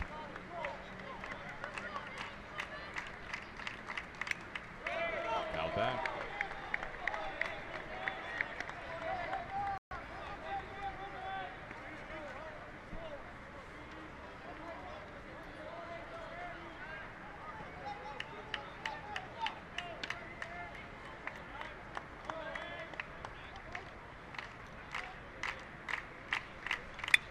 Two lifted to left. Osterhaus coming on. The runner is tagging. Maxey gets in there safely as throws slightly offline and late. You know, out the chute, I thought Osterhaus was going to have a chance. You're right. If it's just a bit more up line, Neal's got a chance to get the tag down, and instead, Houston taking advantage of the defensive miscues. Good piece of hitting. Lefty-lefty, this is tough. It's a slider away. Doesn't try to get too big. Finds a way to lift the baseball into the outfield. The Cougs, the 5-run lead. Banging out some frustration after a couple of heartbreakers this week for Houston. Got the bases full in the 9th inning. Friday and Saturday, nothing to show for it, but here a potential win over Alabama. Up big in the 5th. Another pitching change for the Tide.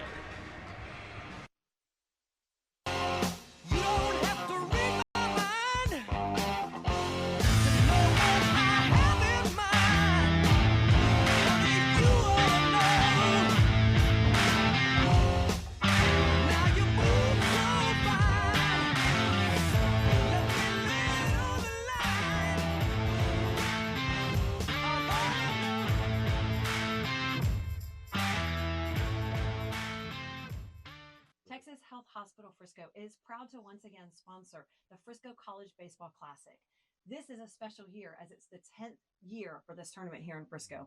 We are so excited to welcome those of you who are new to our area and those of you who live here but are out for a great baseball tournament. We are proud to be community partners with this organization and hope that you enjoy the weather and the rest of this weekend. Have a fantastic tournament. Play ball.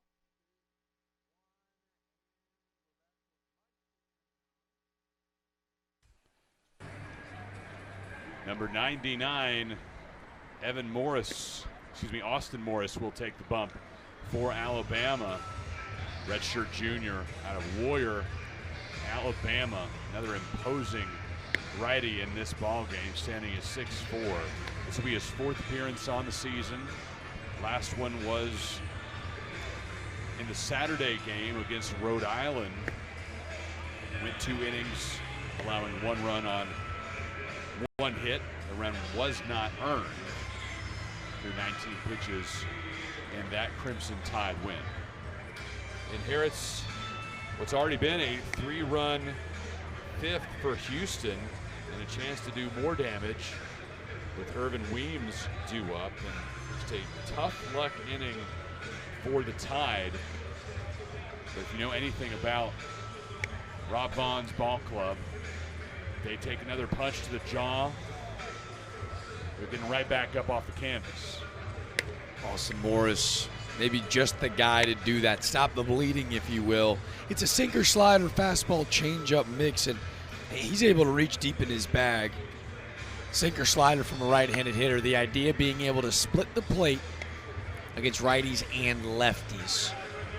That fastball he'll run from 91 to 93, topped out at 95, and the sinker will actually, from a velo standpoint, sit in the same range. Four-seam that he tries to ride at the top of the zone. This is an arm that I'm really excited about, and to your point, these guys fear nothing. They fear no one. It's a relentless group, and maybe not a better indictment than their victory at the Jacks Classic a year ago. With Chris, how about the largest come-from-behind victory in Alabama baseball history just a year ago? They trailed 10-0 against Ohio State in a winner-take-all championship game. 10-0. It was a walk-off homer from Will Hodo, a pair of homers from Justin LeBron, and again, the biggest come-from-behind victory for Alabama baseball. Let's see if they got some more magic up their sleeves today. Irvin Weems waiting on the 0-1. Yeah, you were there to see that in person. I was in Round Rock calling that tournament. And I don't think you can blame me. I think probably 99% of the people who were originally tuned into that game walked away from it. And then an hour later, somebody pops into the broadcast booth and asks, "Did you see what just happened in Jacksonville?" No, what do you mean? The Buckeyes were killing them. And then fills me in on the story. It was downright silly, man. I never seen anything quite like it. No quit. A lot of fight. Expect the same today. We did get a little bit of Will Hodo energy in the building last night. Clearly something amiss with a roster file, because when Justin Osterhaus stepped up to the plate, the video board showed Will Hodo wearing his former number, 18. 0-2 coming to Weems. Peak events legend. Yeah. But I immediately saw that. It's like, hey, wait, he doesn't play here He does anymore. not. Will Hodo's like running marathons now. He was the mayor of Tuscaloosa, I was told, last year on that baseball team. One of the best to wear the uni.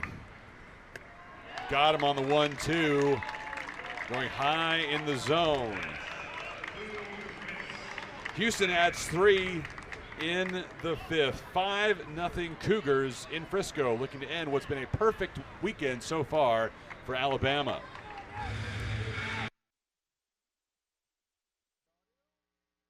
The University of Alabama Online, where legends log in. A tradition of excellence. Choose from over 100 affordable degree and certificate programs that fit your budget and schedule. Earn the same degree as you would on campus, with the same affordable tuition rate for every state. UA Online. Advance your career and change your life. Get started today at online.ua.edu. Texas Health Hospital Frisco is proud to once again sponsor the Frisco College Baseball Classic. This is a special year as it's the 10th year for this tournament here in Frisco. We are so excited to welcome those of you who are new to our area and those of you who live here but are out for a great baseball tournament. We are proud to be community partners with this organization and hope that you enjoy the weather and the rest of this weekend. Have a fantastic tournament. Play ball.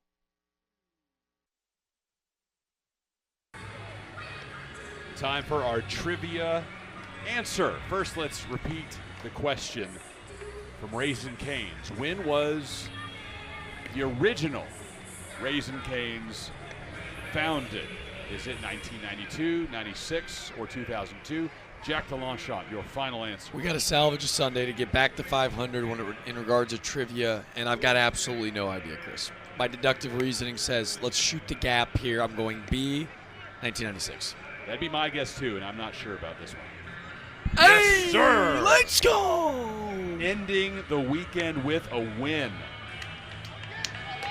Exactly what Houston is trying to do. They're a bit down in the dumps, 0-2, but on the verge of a Sunday victory before they head back down to the Bayou City. I mean, this would be such an impressive win to me. It's a dream start, right, when you consider, in my opinion, the last 2 games that you find yourself 0-2 against a really good Oregon State team and a gritty Iowa offense. I thought they outplayed both of them, frankly. And to your point, 2 outs, bases loaded with the tying run 90 feet away in both games. Unable to pull it off. First pitch lifted high, and Weems waits for it, makes the play. Osterhaus retired to start the 5th. I like the aggressiveness But at this stage of the game, when you look at that pitch count, Hoffman's rolling, right? Just at 60 to start the fifth. And again, you're looking at the bottom half of this Alabama lineup. If Steele and Holt can turn this thing over, that's a big win to try to claw into that Cougar pen.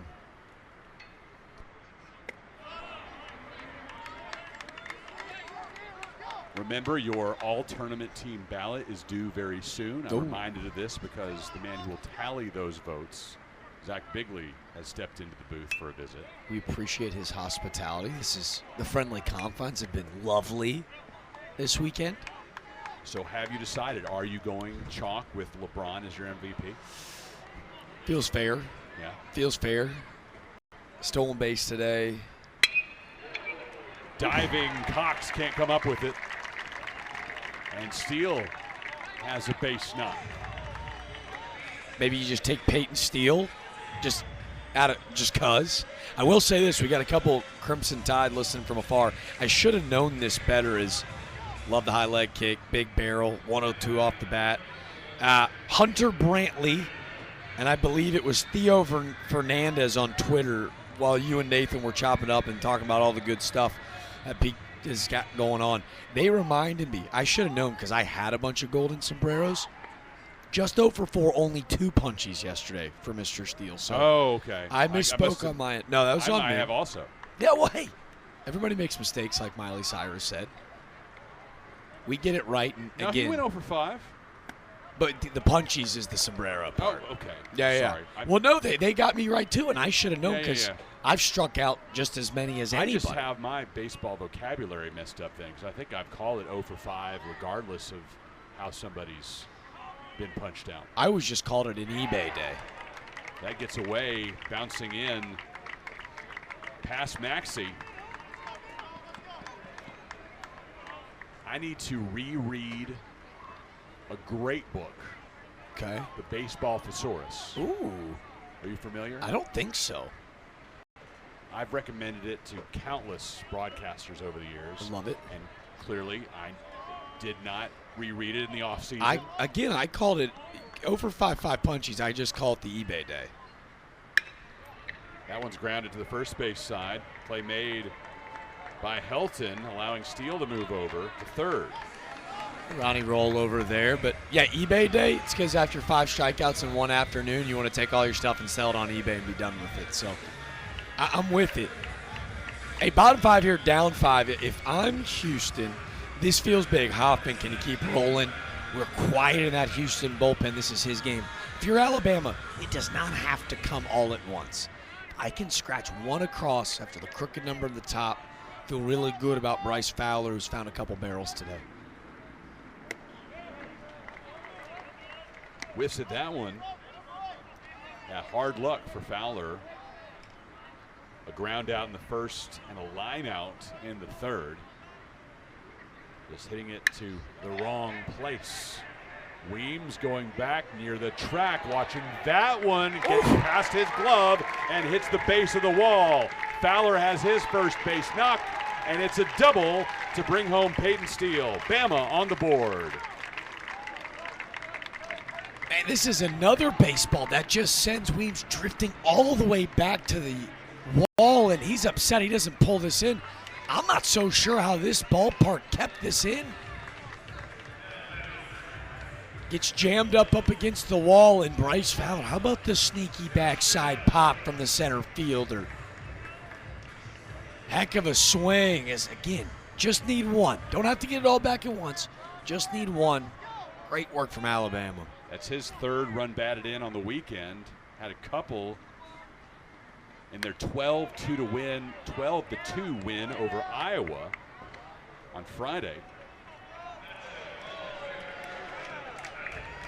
I'll tell you what, if I'm Hoffman, I'm real careful here. We got a bag open. I know it's a lefty on deck, but coming off the mound in their last term, there were some words exchanged. A warning was issued. 0-1 to LeBron. Hoffman and LeBron, ultra competitors, a lot of mutual respect, but you could tell the tensions were high after LeBron punched out back in the third. Let's see who wins the battle here in the fifth. See if Alabama can't scratch across another. 1-1. Fouled off towards Anthony Papio. Houston showing a big shift in the infield. All three infielders on the left side of second base. Helton alone on the right. Outfielders playing straight up. Don't see a ton of shifts like this on LeBron, but they're doing a good job pitching into it. Seeing a lot of sinker fastball in on the hands of LeBron, try to get him to roll over.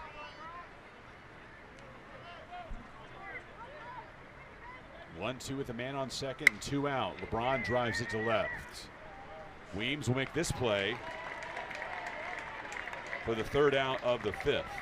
Alabama finally pushes a run across. Peyton Steele touches home plate after a double by Fowler. 5-1 Cougars in Frisco.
Frisco Classic presented by D1Baseball.com. No one covers college baseball like D1 Baseball. Covering every game from coast to coast, D1 Baseball is the resource that no college baseball fan can be without. Frisco Classic, home of minor league fun between innings, as this is the home of the Double-A Frisco Rough Riders. Knocker ball. Okay, missed opportunity. Yesterday, when I'm calling these games, Coach Casey, why are you and Darren not out doing this? They just got to ask. Frankly, I would have said yes and hated the result because I think Darren would have steamrolled me. But I'll tell you what, D1 Baseball does the best work in the country. Kendall Rogers and Fitch, Joe Healy, who's in attendance with us this weekend. Chris, you're rocking a snazzy D1 Baseball polo. I am very appreciative for Kendall Rogers hooking me up. It's a good one. Little Vineyard Vines action. Give me a couple of these and a quarter zip, which I have not needed this weekend because the weather's been so great. You guys are the absolute best. It's been a blast to hang out with you. I say all that because maybe I'll take up the segment and the topics of in-game minor league fun. I'll start writing about those matchups. It's good stuff. The Frisco Rough Riders, in their presentation here, they do like to give a little taste of what you get all summer long with the Double-A games here in the Texas League.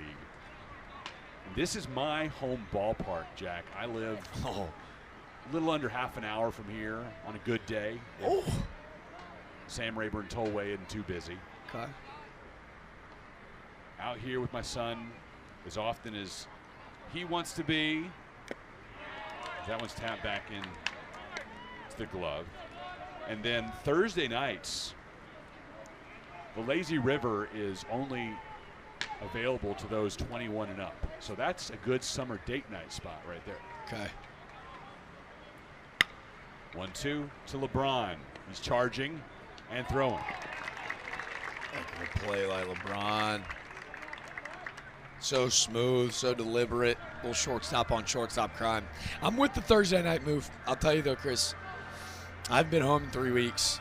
Shout out to my lovely girlfriend, Natalie Spalla. I haven't seen her yet, and I missed Valentine's Day too.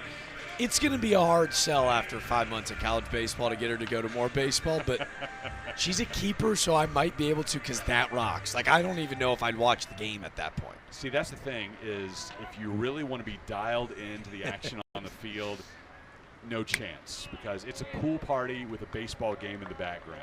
The music is going so loud on those Thursday nights, I can't even hear the PA announcer. That's good because I like to keep score. Like, I love to. Yeah, your book's getting wet. My book, I don't know if I've ever kept the book from the pool, but I'll give it a shot. I've seen books ruined by rain, but never by a pool. Never by lazy river. I bought my stepfather, who meticulously will keep a book at every single game he attends. That's awesome. Gave him a new, fresh, gorgeous book with a great cover binding. I forget the name of it. I want to say Ephus. Okay. Is that a name of a scorebook company? I'll take your word I'll for have it. to find it, but it was beautiful. We go to a Cardinals-Cubs game at Wrigley, and it rains on us all day long, and his book dissolves. Had to get him another one the next Christmas. That's awesome. 1-2. Got him swinging. Good work from Austin Morris, the Alabama reliever. Yeah, they're really excited about Big 9-9. Like, this is, it's elite stuff, and it's 4 pitches whenever he wants. And you can see, look at the movement. That falls off a table. Helton, who's on balance and quality every time up, shaking in his boots on the way back to the dugout.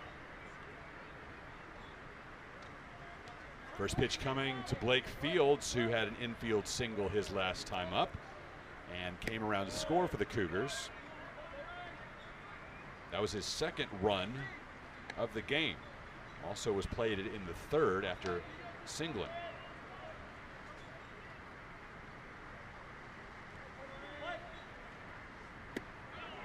And that's the curse of being in love with this game. As much as our significant others, or slightly less, I suppose. Yeah. Both missed Valentine's Day. I was down in Austin calling the UC Davis Texas series. As this one's into center. Fowler on his horse, able to get to it before reaching the warning track. 1-2-3 inning put together by Austin Morris. Houston leads 5-1 over Alabama. Heart of the order coming up for the tie.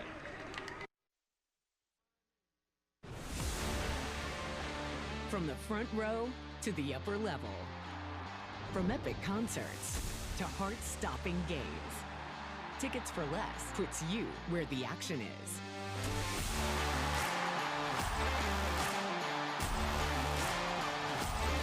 Experience the thrill of live events like never before. Every seat holds a story. Find yours at ticketsforless.com and never pay service fees. It was a simple idea. I wanted to make a bottle for myself that I could use for everything. It needed to keep my drinks cold, have the ability to mix my favorite drinks, and be easy to carry and clean. I didn't realize how many people would love their ice shaker and how it would change their lives. Hi, I'm Chris Gronkowski, former NFL player and the creator of Ice Shaker. I created Ice Shaker to help us all live an active and healthy lifestyle. Grab you an ice shaker today. Texas Health Hospital Frisco, proud to provide the very best in healthcare with a quality of service that goes above and beyond your expectations. We've taken care of this community in its greatest time of need and will continue to do so in the years to come. Chris Mikoski, Jack DeLongchamp with you on D1Baseball.com. Ken Jones running the show behind the scenes, leading a fantastic production crew that have brought you these broadcasts here on the platform. A joy to work with, and I hope to do it all over again with many of the same people in 2 months when Peak Events hosts a midweek game here at Riders Field between Texas Tech and Oklahoma. Nice. That'll be a blast. Cool to keep some of those old Big 12 SEC rivalries alive. Oklahoma team that's gotten off to a great start. And Texas Tech looking to still find its way. It'll be Neal, Vaughn, and Purdy for Alabama. Lightly struck by Neal, touching the bag a step ahead of him. A little bit peculiar take right now from Alabama. Now, first and foremost, let's give a ton of credit to the stellar sophomore performance from Kendall Hoffman. As you see, right now, Hoffman's just throwing right at barrels. He's doing an awesome job of pitching with that 4-run lead. He's just going right at the heart of this Alabama offense, saying, Dare you to beat me. Let's go. Stuff's playing in and out of the zone. He's gotten induced a ton of chase. Kendall Hoffman growing up right in front of our own eyes. Gets Luke Vaughn swinging on the first pitch. We owe you a look around the SEC scoreboard from D1Baseball.com, and easily the most visited page on the site. Keeps you up to date on every single game across the country. Notable games in the SEC today. After losing game 1 to UT Arlington on Friday, Arkansas comes back and takes a pair from the Mavs. Today it was an 11-1 final in Fayetteville. As Vaughn lifts this one into foul ground.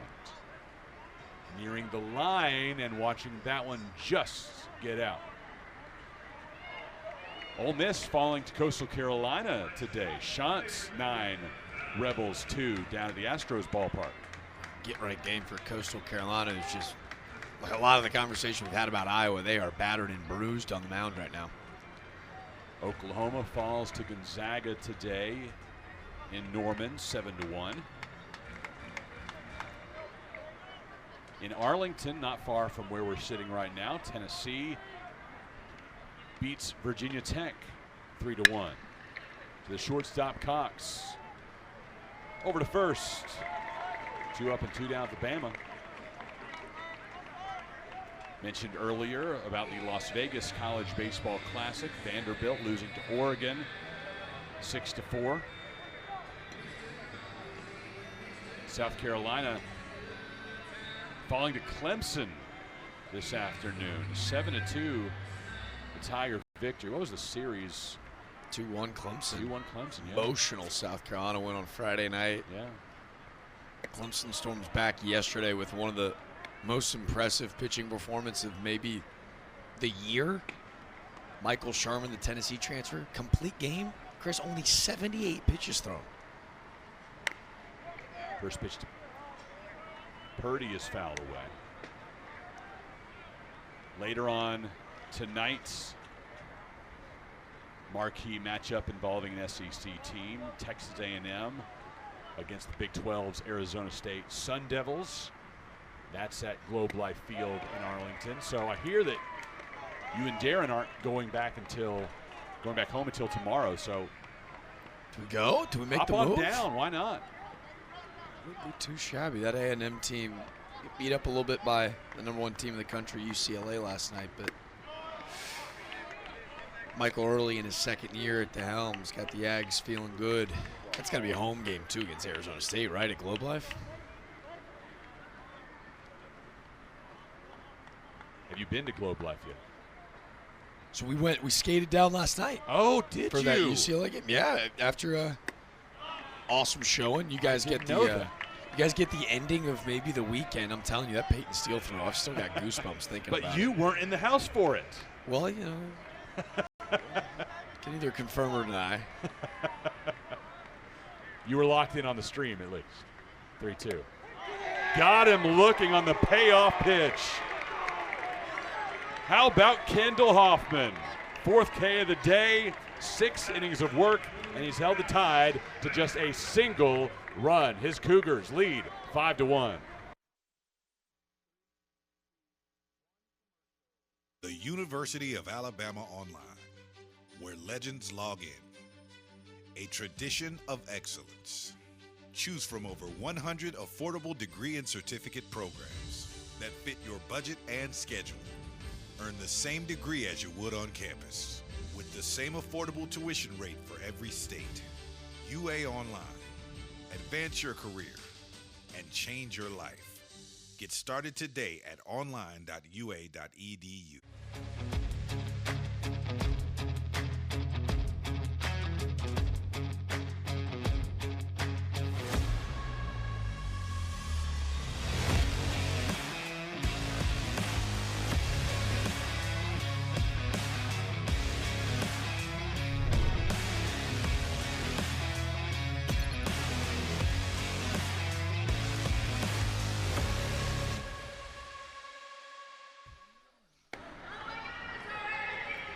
You're running out of time for the Frisco Classic silent auction benefiting the Cystic Fibrosis Foundation. Address is on your screen right now, peak.events/CF-Foundation. Great trips, including to Antigua and Barbados, up for bid, as well as VIP experiences to next year Frisco Classic and autographed baseballs from all 4 teams participating in this weekend's tournament. We were checking out notable scores from around the SEC from the D1Baseball.com scoreboard. The final one I wanted to mention down in Arlington today and happening right now. Number 1 UCLA, number 4 Mississippi State, and it's the Bulldogs leading the Bruins 4-3 in the 7th. UCLA fresh off a run rule win over Texas A&M last night. Mississippi State looking to stay undefeated as Brian O'Connor in his first year flipped this thing upside down already. Time will tell. We'll go around some Big 12 notables as Houston comes to bat with Perez, Maxey, and Climby.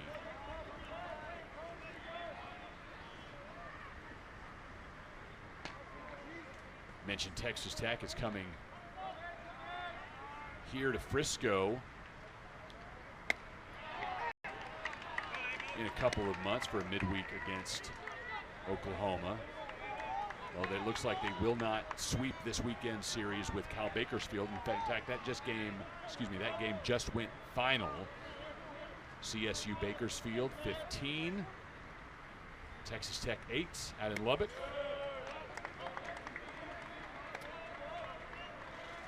I've mentioned several times over the weekend, Jack, that DFW is the epicenter for college baseball this weekend. Love between that. the Frisco Classic and the tournament down at Globe Life Field. I wish you could add the series happening at TCU, but not exactly must-see TV. TCU and winless New Haven. The series finale goes to the Horned Frogs by a count of 20-1. It's a new D1 team testing the waters with what might be one of the more talented rosters in the country. Banged up on the mound is the Horned Frogs. And if you're going to test yourself by heading to Fort Worth, more power to you. Yeah, but buckle up. Yeah, you go to Lupton and you're in for a lot of trouble. A couple of games going on right now in the Big 12. Utah is down 6-1 to UC Santa Barbara. Swing and a miss by Perez. Second time he struck out today. I'm all in. Austin Morris is for real, y'all. Redshirt junior. Everything he throws moves in a different direction. We kind of gave you the rundown when you look at the stuff. Like, big sweeping breaking ball, a pitch that can come in on your hands, run away from you, a heater that can blow by you. Yeah. Yikes. I haven't seen Maxey look like that all weekend. Sword. Now let's flush that swing. Couple of singles for Maxey, 3 runs batted in. But you know, that's the swing that his teammates are going to be talking to him about. What was that, buddy? If I'm Maxey, I'm going, what are you talking about? I carried us all weekend. I don't remember anything of the sorts. 0-2 to him.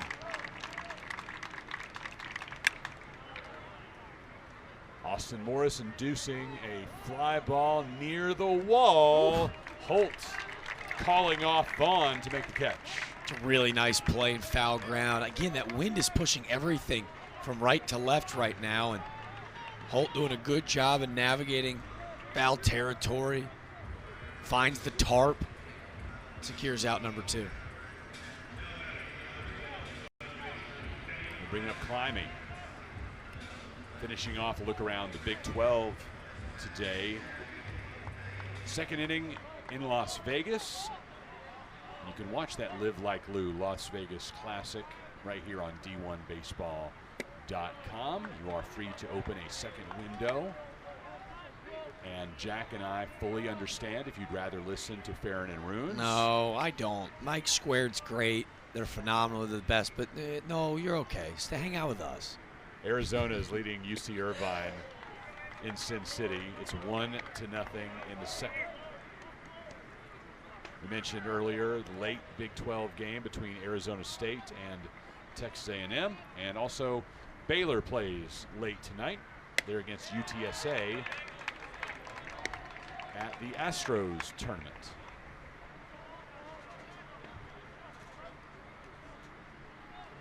Just 2 weeks away from most conferences beginning conference play. And you mentioned DFW, the whole state of Texas doing a good job of displaying college baseball. Nobody better than Peak Events. It was so great listening to you and Nathan kind of break down not only the history of Peak, but this idea of, you know, it's the best outside of Omaha, and it's a regional without a 4. I loved that line from you, because this is probably going to be more difficult than any regional that these teams eventually play in, and that's why when we see that Alabama staff, Rob Vaughn on the top step, it's essential for them to come test their guys.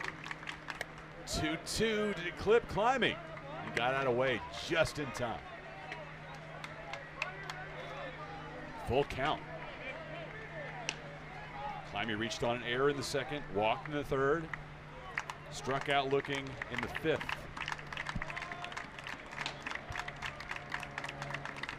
Austin Morris watches that one go into right field. Steele will take care of it. 3 up and 3 down in the seventh.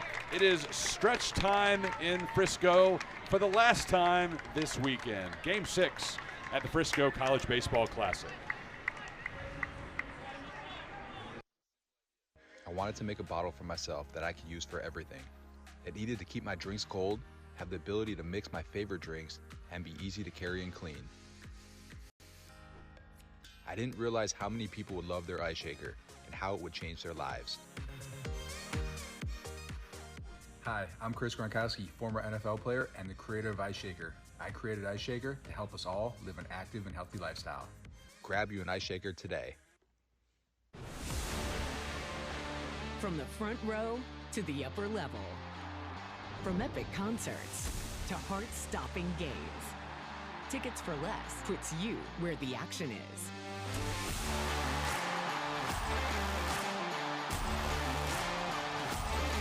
Experience the thrill of live events like never before.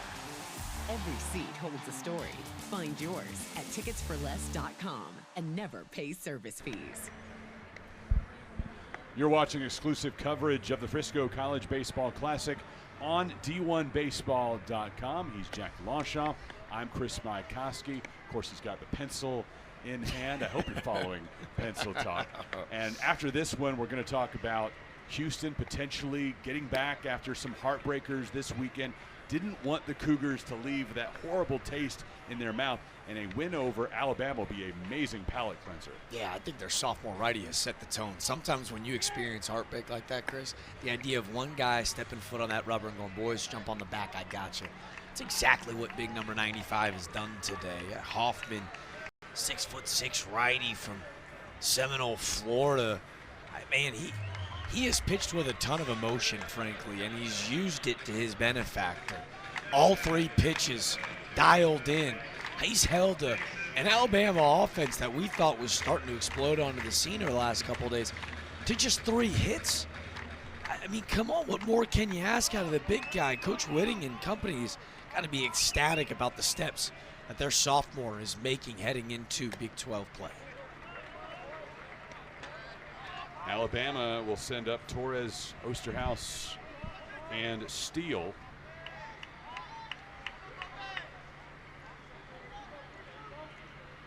I want to put a capper on this awesome DFW college baseball weekend, as Dallas Baptist is hosting Air Force. And I hope you saw the moment from that game the other night. And it's every day at DFW National Cemetery, as this one goes to the right side for Helton. Taps plays every evening. DFW National Cemetery is just beyond the right field wall at Dallas Baptist Ballpark. When that plays, no matter what, game stops down, everybody turns attention towards the cemetery, pays their respects.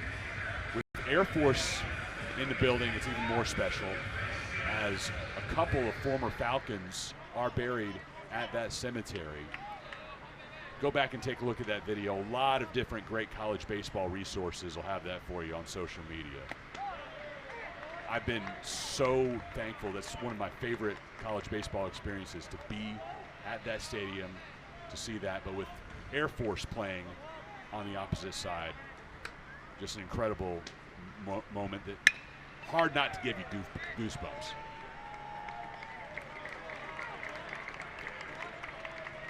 So add that to your bucket list if you haven't, by the way, a game at DBU. It definitely is. It's such a rich tradition, history, Dallas Baptist, and it's been really cool to see college baseball of late start to adopt and adapt, and understanding that not only are our Army, Navy, and Air Force dedicating their lives and serving a greater purpose. By the way, insanely talented, right? Army takes down South Carolina just a week ago. These are teams that are vying to play for a regional this year. As Steele pops up on the first pitch, it'll be handled by Helton. But after an emotional moment, we had a game with a lot of firepower today down in Dallas. Not a whole lot of pitching. DBU beats Air Force 16-15 in that series finale. Much less scoring here, 5-1 Houston.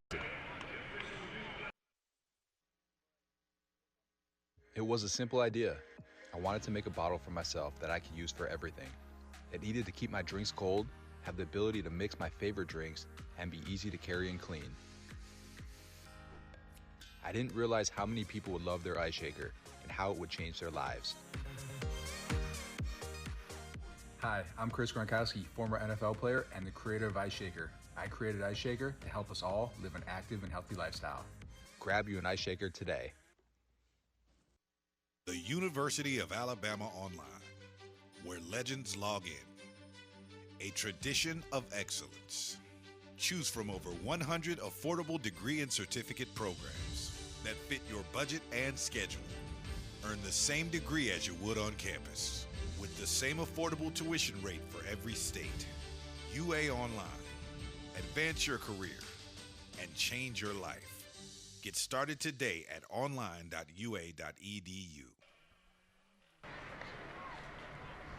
Beautiful Riders Field in Frisco, Texas.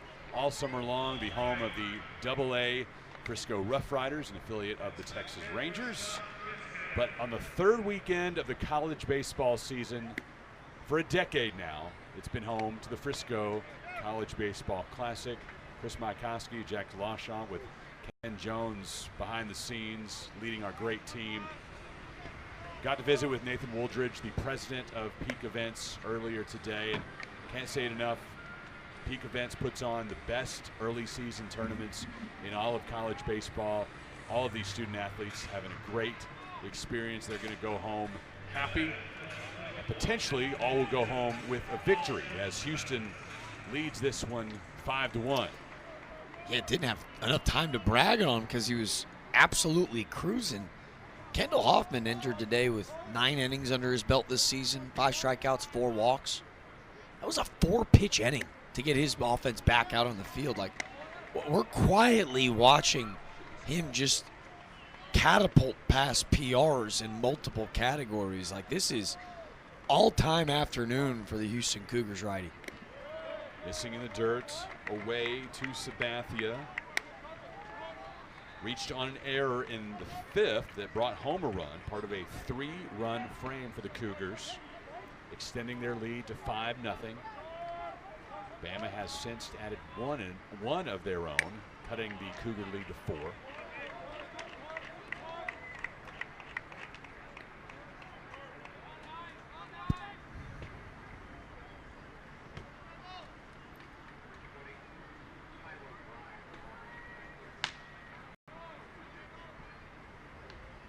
Morris's 36th pitch of the night, in for a strike.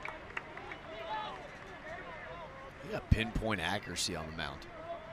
Fastball in, fastball away. They dotting up, pairing it with a breaking ball. Any counter sequence. See why he's such an uncomfortable AB. And he hits Sabathia.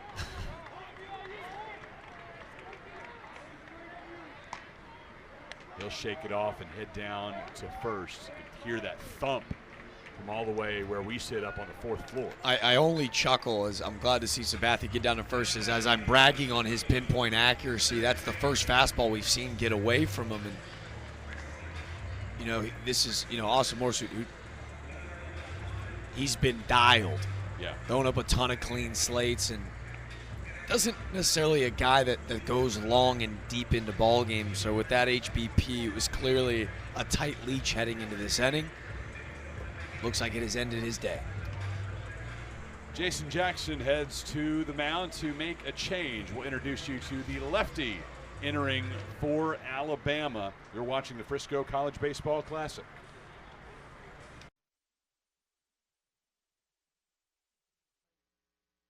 The University of Alabama Online, where legends log in. A tradition of excellence. Choose from over 100 affordable degree and certificate programs that fit your budget and schedule. Earn the same degree as you would on campus, with the same affordable tuition rate for every state. UA Online. Advance your career and change your life. Get started today at online.ua.edu.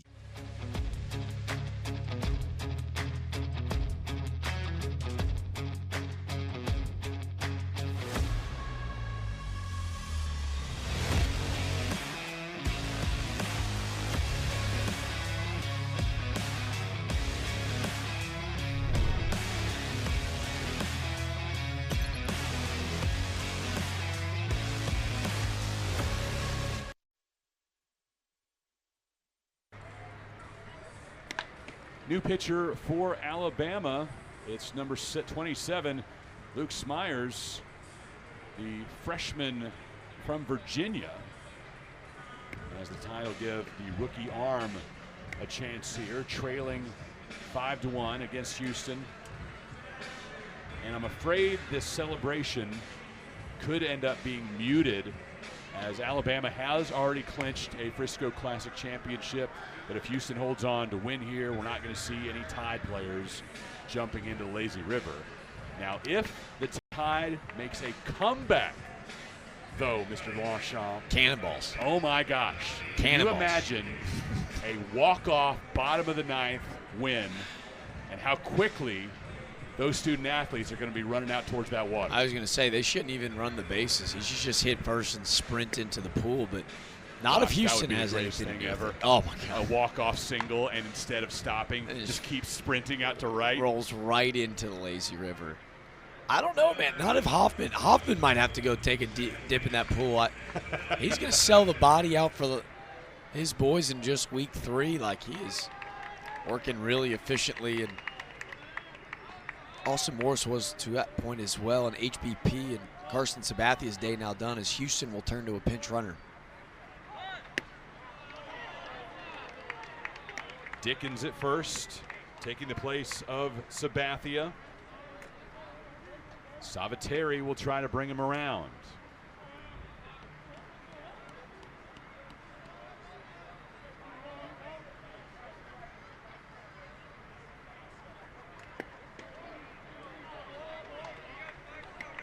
For Luke Smyers, this is appearance number 4 on the year. Last saw him in Bama's midweek game against Southern Miss. Went 1 1/3, giving up 1 run that was not earned on a hit. Slow roller to the right side. Holt tosses it to Vaughn for the first down. Great play by Holt. He's got no play but other to go to first. And this is where Luke Smyers, the number 5 prospect out of the state of Virginia, coming out of high school, the southpaw, going right to work. It's a sinker slider mix.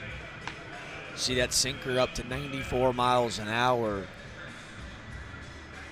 Young freshmen are really excited about. I feel like I say that a ton, but it's a deep Alabama team that was highly ranked on the transfer portal and freshman side in the recruiting class.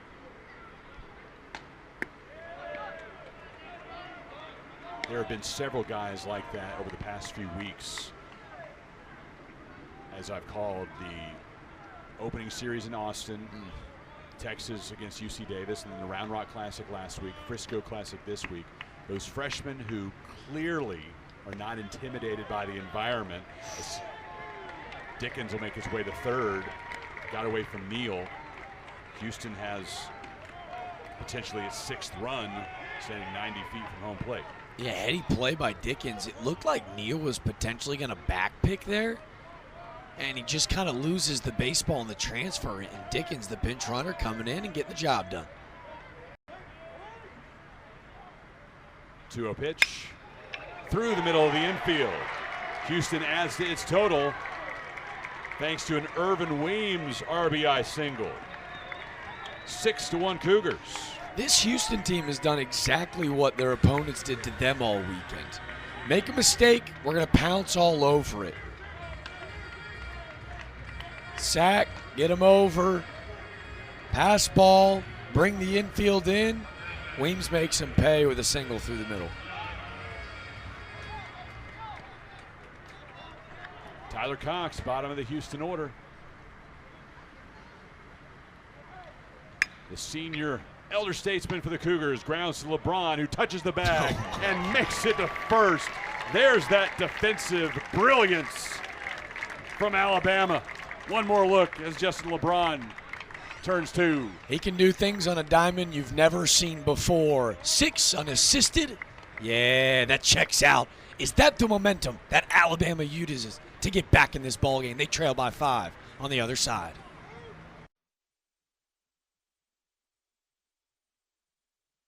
We have a beautiful hospital, a hospital that was designed not to look like a healthcare facility. It has a warm and welcoming environment for our guests and our patients that come in, but it's really what's inside that building that makes the biggest difference. We have a dedicated group of professionals here that have been going above and beyond for this community for the past 2 years since we've been open, and really have a passion for providing outstanding care in a warm and welcoming environment.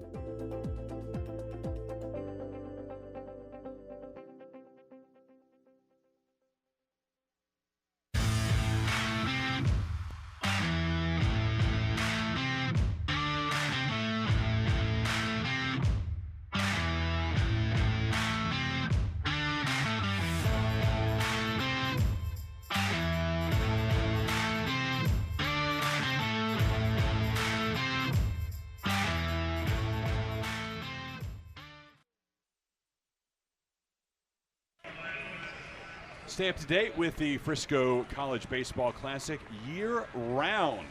Follow the tournament on X, Instagram, and Facebook at Frisco Classic. Also bookmark friscoclassic.com.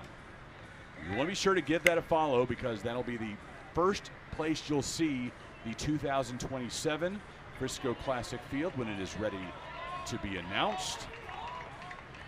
Nathan Wooldridge, we could not pry that information out of him during the 4th inning visit, but I have been given some hints and clues. I have inside information. Not going to divulge it here, but I'm excited, I'll tell you that. It's a loaded field. I don't even know if you can pre-order your tickets, but you should. They'll go on sale early January. There you go. FriscoClassic.com. Place to go to get your seats next year. And, you know, most of you watching at home weren't able to get here to Frisco this year. Of course, there are some, I'm sure, who caught Friday and Saturday and are only watching on the stream here on Sunday. Had to get back to get to the real world. Got jobs to go to Monday morning. So overrated. Somehow this is our job, Jack. Don't know how we manage that. Blessed to be alive, man. Blessed to be watching this gem from Kendall Hoffman. Yes, sir. 7 innings of work. Came into this inning at 90 pitch mark. And again, you got some guys stirring that Houston pen, but this is his ball game, man. The velo still up at 93 miles per hour. He has not lost any juice. With a 2-2 count, Houston adjusts the shift. 3 men to the right of second from our perspective. 7 innings, 1 run allowed, 3 hits, 4 strikeouts, and 1 walk for Kendall Hoffman. Great fight out of Brendan Holt. 0 for on the day, but a couple clean barrels. And if Alabama's got any late life peak events magic as they did last year, it's got to go now, right? Got to be able to turn this thing over, find a way to get on base if you're Holt for Fowler and LeBron, who will wait. We've outlined their history. Jack has that magic with him. He was on the call for that comeback against Ohio State. Alongside Darren Vaught, who is also in the building. Yeah. So his mojo is with the Tide as well. I don't know if anyone's mojo can get into the way of Kendall Hoffman, though, man. This is really impressive from the Seminole, Florida native. This is effortless 93 getting downhill. Got him swinging. Strikeout number 5. And again, it's just best on best. That's 3 straight heaters and a fastball that's painted on the outer third. And Holt just kind of taking a wave at it. Not sure if he's sitting off speed, but he blows it by him. He's upset. And that Houston dugout is, man, they're hanging on that top rail, and rightfully so. This is a gem from Hoffman. Fowler, one of the few people who has touched him up today, had an RBI double in the 5th.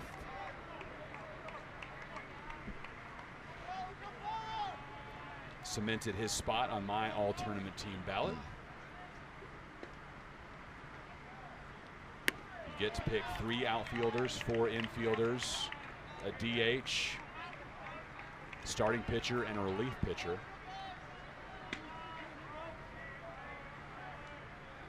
And your MVP will reveal that all-tournament team after the conclusion of this ball game, and you'll also get that info from the aforementioned Frisco Classic social media accounts. Oh, did I not say catcher? Yes, catchers are also included on the all-tournament team. Nah, no love for the backstop. We do allow catchers to be selected. Oh, those beloved backstops.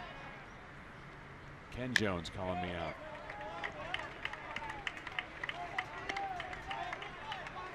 All right, if you're Hoffman here, you've gone back-to-back breaking balls, trying to bear it on the back foot. You remember it was a fastball that Fowler doubled out to left center, nearly missing a homer. Big shift again. I think they go climb a fastball here. 2-2, lifted to deep right center on the track. Fields makes the catch. Not quite the deepest part of the ballpark, but close to it. Man, I felt like Ron Burgundy with a question mark at the end of the teleprompter. I'm sitting back and watching, and even Fields is chuckling out in center field the way that he had kind of cruised to that baseball. I thought it was leaving the yard, and instead kissed right up against the warning track, and just as you scripted, Mr. Kendall Hoffman out number 2. That's a 387-foot flyout. It's 409 to dead center here in Frisco. Man, tell you what, these matchups have been testy today. Hoffman gets another one here. Into left. Weems watching that one sail over the peak porch. Justin LeBron had a grand slam on Friday, now a solo homer here on Sunday.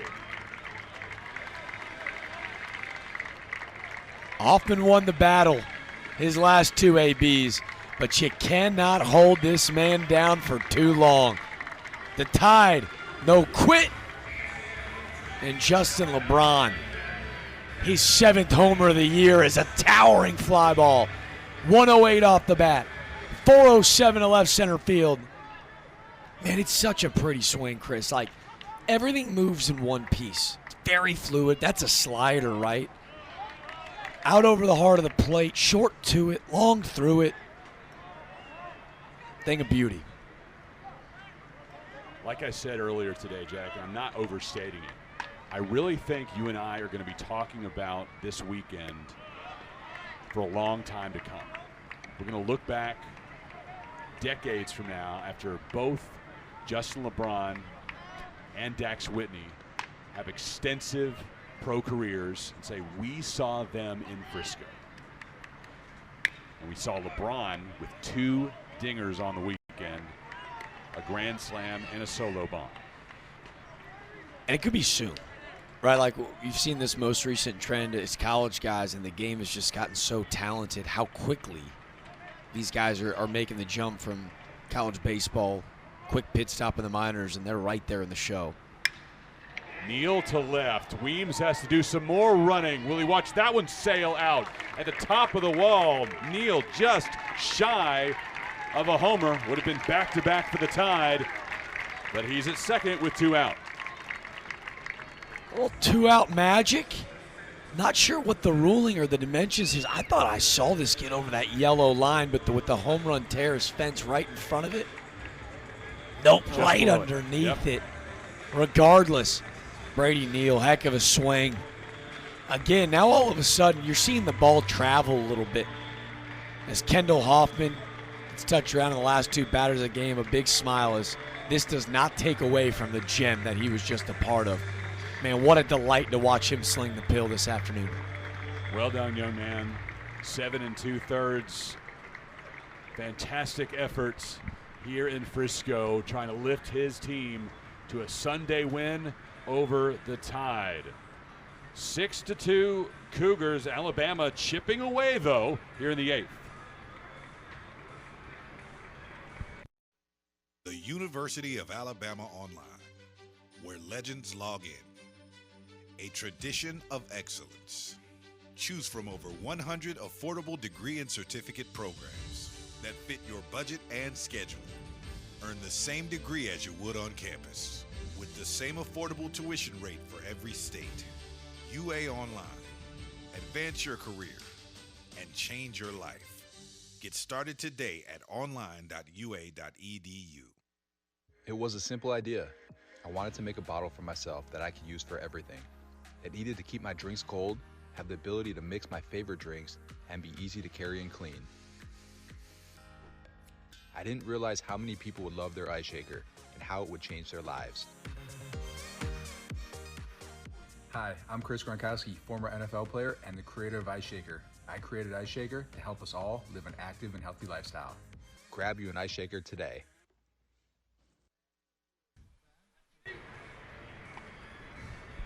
It'll be the former Northwestern State Demon Tyler Bryan on the bump for Houston, making his 5th appearance on the year. Was active in the Cougars' midweek win over Sam Houston State. And we take a look at that Cougar dugout. Congratulations all around for Kendall Hoffman. You kept raving on him all night long. So good in such a pressure situation against an Alabama team that came in rolling after 2 consecutive wins. Yeah, I just thought he was super efficient, right? Keep that pitch count as low as it was. He's got a lot to smile about, a lot to be proud of. And, you know, he even said it back in the 7th where the way that they've lost the last 2 days has been a tough pill to swallow. Sometimes it just takes a guy to go, all right, let's calm things down. He gives them a more than quality start to not only keep him in the game, but give him a heck of a chance to go win a ball game, puts him right in the driver's seat. But again, think, Chris, we're a collective probably 2 feet away from back-to-back-to-back home runs, whether it was the Fowler fly-out, LeBron, and then Neal just misses a backside homer. It was the time to pull him, and that's why we see Tyler Bryan now. First pitch from Bryan, fouled back by Vaughn. This is going to be a bit of a different look, right? Long and wiry was Hoffman. This is a stocky young man, Tyler Bryan, 6'1", 210. That first fastball, how about 97 miles per hour at the top of the zone? 0-1. Bryan pitched 1 1/3 at Sam Houston midweek. All 4 outs were K's. Strikeout merchant. 0-2 into right. Perez has to move back a couple of feet to make the catch. Alabama gets 1 in the 8th. Justin LeBron with a solo homer. As Jack mentioned, could have been back-to-back-to-back home runs. Houston lucky to still be up by 4.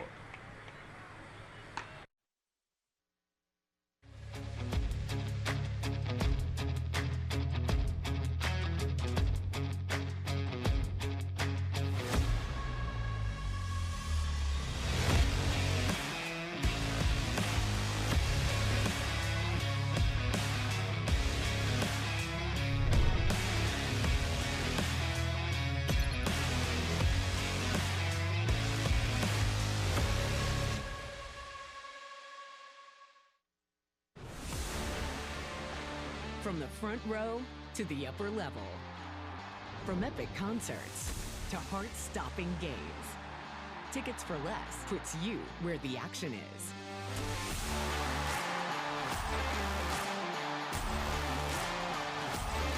Experience the thrill of live events like never before. Every seat holds a story. Find yours at ticketsforless.com and never pay service fees. It is dot race time in Texas. The red dot is having some trouble today. It'll be the yellow dot coming down the stretch for the win. Another in-between inning shenanigan that I would have loved to see you and Darren do. Well, you guys coached us up on the history of it. I think day one we probably upset a lot of Texas natives. We didn't know. We weren't in. I had no idea the history. So, yeah, next go-around. We get the invite back. Sign me up. Love to have you back. Been a lot of fun. Coach Casey was on the call with me the first 2 days, and you would never know that he had never done a broadcast before. I neglected to ask him. The bunt will go out of play. After that first game, I looked at him and was like, "You've done this before, right?" And it's like, no, first time. It's like, never would have known it. How about that, man? Well, when we hear him, like, down the road in Omaha, he'll go, "I'm bringing Chris with me." It's crazy to think, like, I kind of saw him on the same email thread. I was like, yo, whoa. As a college baseball junkie, to see that name, I was so ecstatic to just kind of sit back and listen, frankly. A legend of the game, to think what he built and what they've established in Corvallis, really special. 3-time College World Series champion gracing our broadcast booth. Between collectively, that's what we should have said going in the weekend. Yeah. Collectively, between me, you, Darren, and Coach Casey, we've won 3 College World Series. I'm really glad we didn't do like a resume graphic from chair to chair. You go from sitting with an all-time great, a Hall of Famer. You've got 4-time Telly winner Chris Mikoski. Hey, there you go. You buy those trophies. No, there's nothing involved other than just submitting an entry fee, and they send you some hardware. Strikeout looking by McLean Helton, top of the Houston order. Freshman a little giddy up on the fastball, 93 at the top of the zone. Helton upset with a call. It's just a perfect spot. Well done by Neal to frame it at the top of the zone.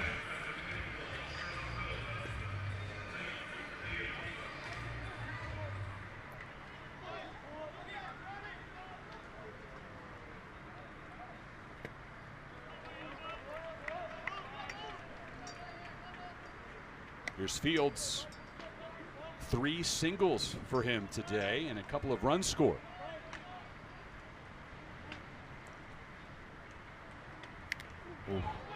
Oh, man, this guy's just getting absolutely beat up behind the plate. This foul ball looks like it goes right off. I'm hoping it's the thigh. He's moving gingerly with that forearm. It looks like it did indeed get the forearm of, yep, absolutely.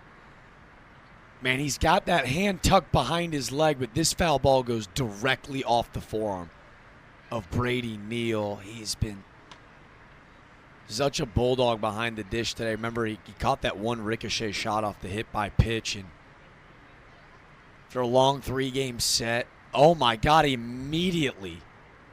Wow. Look at the bruise on the forearm. Oh my God, look, he can't even look at it. I can't look at it. I'm not squeamish. Show it again. Well, you can see it right there. Look, it's a giant goose egg already. I'm hoping that's just a bruise. But look, it's immediately bruised up right there on his right forearm. Yeah. I'm hoping that, again, like big, strong kid, muscular forearms. I'm hoping that's just like a bruise and not anything scarier. But that's nasty stuff. Man, what a dude. No kidding. You can play a little catch, make sure he's got good feeling of the baseball. All-time dude, Brady Neal. First SEC. Actually, you know what? D1 baseball. Let's make a list. Coach Rune's one of our very favorite in college baseball. Squeeze play host, D1 baseball's finest. He's got an all-time bar fight list. Oh. College baseball, who I want in a bar fight? Add Brady. Brady Neal skyrockets to numero uno. I'm going to send Runes a text right now. Clip it. Let him know. He's on the air, by the way, in Vegas as part of our D1 baseball coverage of the Peak Events Classics. Out there with Mike Farron. By the way, you know who's also on air? You saw me on my phone over here, rushing to get back on air. Just LeBron goes big fly. Rock Chalowski at UCLA just had a game-time 2-run homer to tie things up in the 9th inning. Down to 2 strikes, 2 outs. He goes 2-run bopper. Tied up against Mississippi State. These two shortstops, man, like there's a real chance between LeBron and Chalowski. We're looking at one of the greatest college shortstop classes in the history of the draft. That one goes extras. You'll have plenty of time to get down for the nightcap. Yeah. What'd Ernie Banks say? Well, great day to play 2. Well, Well, you'd be maybe playing 3. maybe we get 18. Yeah. There you go. We'd be playing 3. Why not? Sign me up.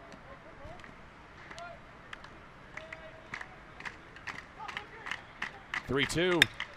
Rip through the left side.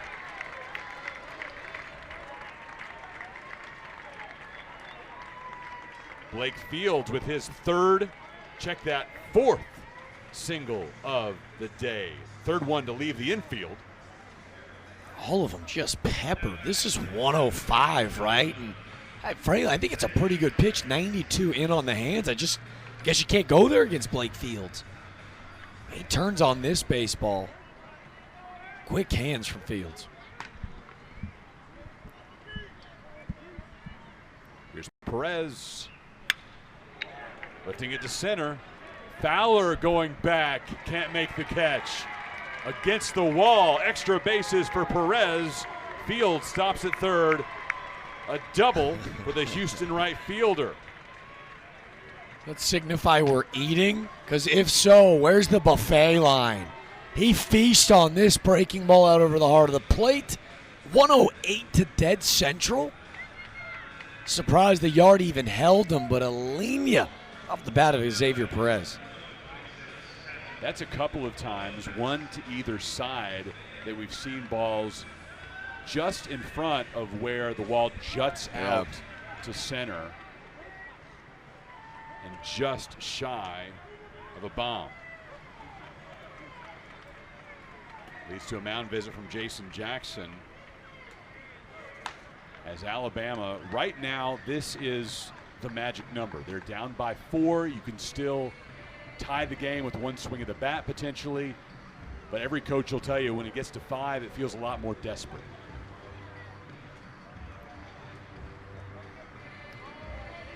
Bama will make a change, trying to keep Houston to getting out to that 5-run lead or more here in Frisco. 6-2, Cougars, top of the ninth.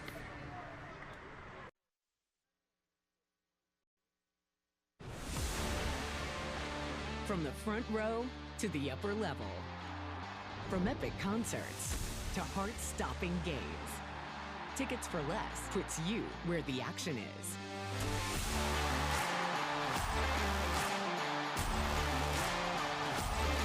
Experience the thrill of live events like never before. Every seat holds a story. Find yours at ticketsforless.com and never pay service fees.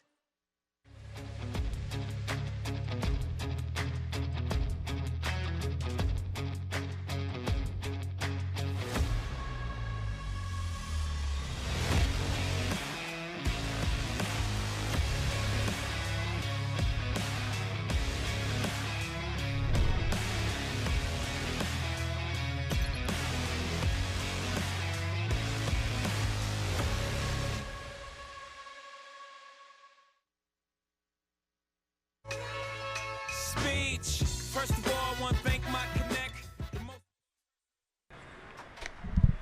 Pitching change for the Crimson Tide. As Alabama tries to hold Houston from scoring in the ninth inning. Blake Fields standing at third, Xavier Perez at second.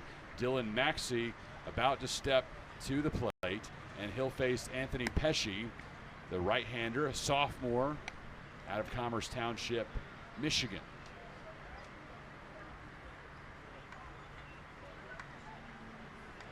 He comes into this ball game in a real fireman situation. It's a fastball slider, heater from 90 to 92, but it's a wipeout slider that he really likes to work off of. And, you know, again, no time to really waste and get comfortable second and third. And, you know, outside of Blake Fields and Perez, there's a reason that Dylan Maxey has catapulted into the cleanup spot of this lineup for moments like this, and he's delivered yet again today.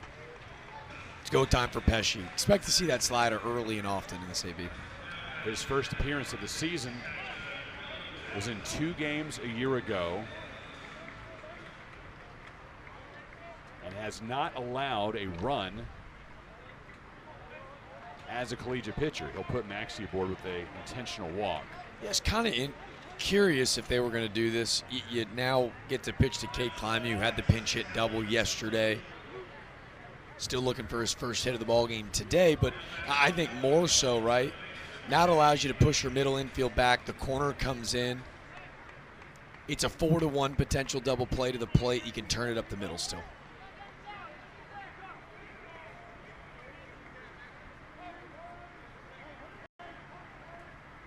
First pitch from Pesci.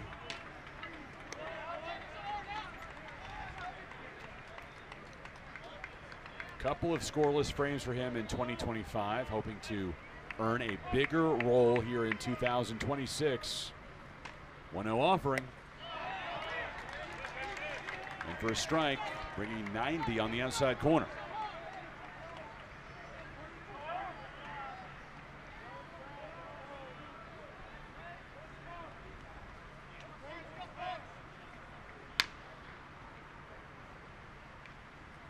One away. Big time high school recruit. Helped St. Mary's win a couple of state championships.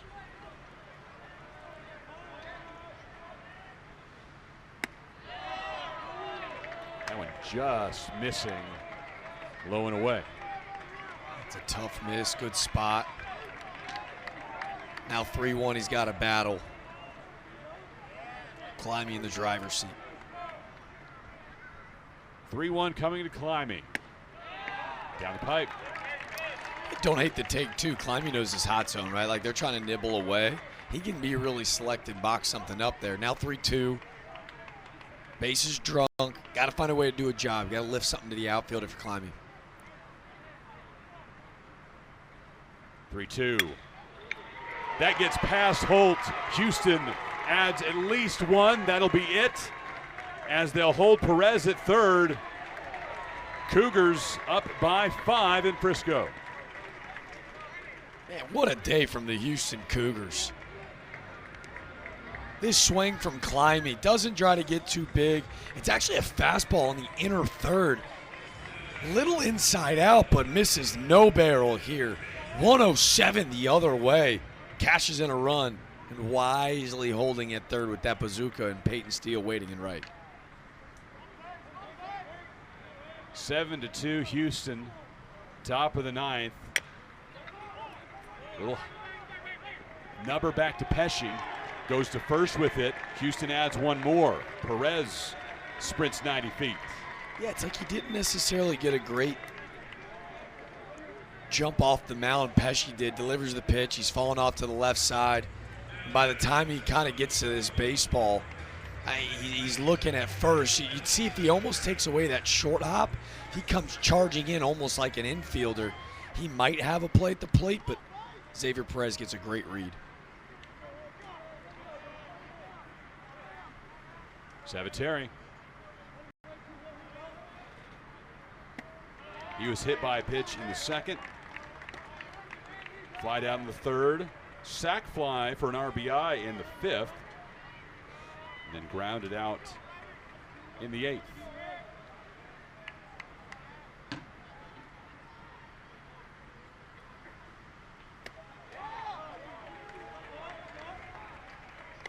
Missing in.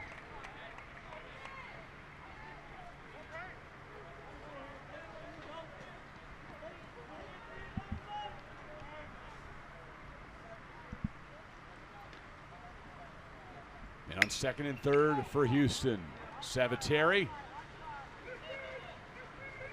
watches that one get caught by LeBron for the third out.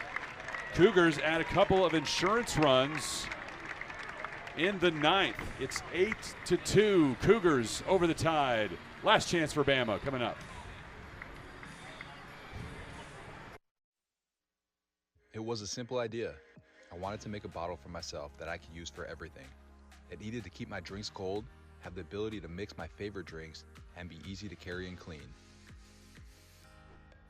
I didn't realize how many people would love their ice shaker and how it would change their lives. Hi, I'm Chris Gronkowski, former NFL player and the creator of Ice Shaker. I created Ice Shaker to help us all live an active and healthy lifestyle. Grab you an ice shaker today. The University of Alabama Online, where legends log in. A tradition of excellence. Choose from over 100 affordable degree and certificate programs that fit your budget and schedule. Earn the same degree as you would on campus, with the same affordable tuition rate for every state. UA Online. Advance your career and change your life. Get started today at online.ua.edu.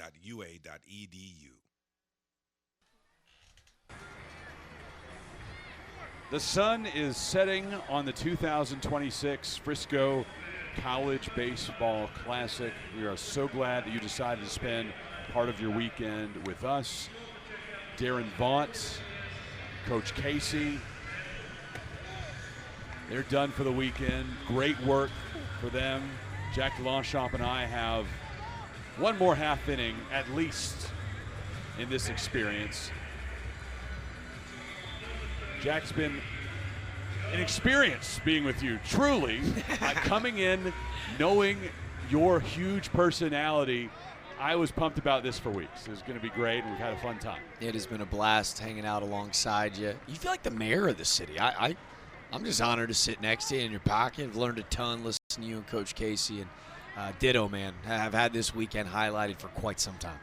You go outside Riders Field, and I don't think you'd have that same opinion about me. I don't know. Around this yard, I know a few people. There you go, man. Well, I would never leave the yard. I'm all in.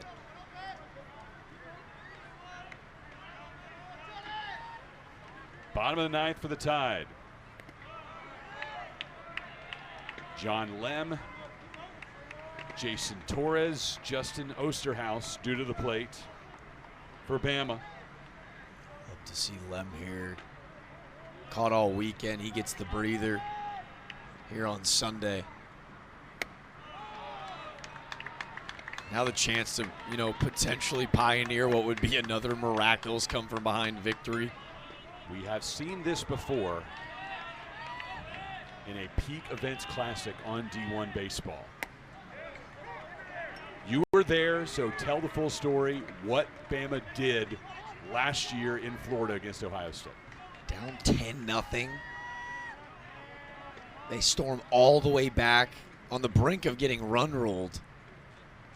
A pair of Justin LeBron homers, a Will Hodo walk-off, and they ran the blitz, Bama blitz play. I'd be shocked if they've got another one in them, but, a leadoff walk, certainly the right place to start. Jason Torres has shown that he can lift one out of the yard. For Tyler Bryan, right? I think a little bit, I don't know, you got to be careful, right? Lem is not a normal pinch hitter coming off the bench. He's an everyday starter for him, so got to get back in the zone against Torres. First pitch strike. Alabama will head back home and play Tuesday night against Jacksonville State. Then a Wednesday road game at Alabama State. Maxey able to block it. Next weekend, 3-game set with North Florida, followed by midweek with Troy, and then the SEC gauntlet begins at Kentucky.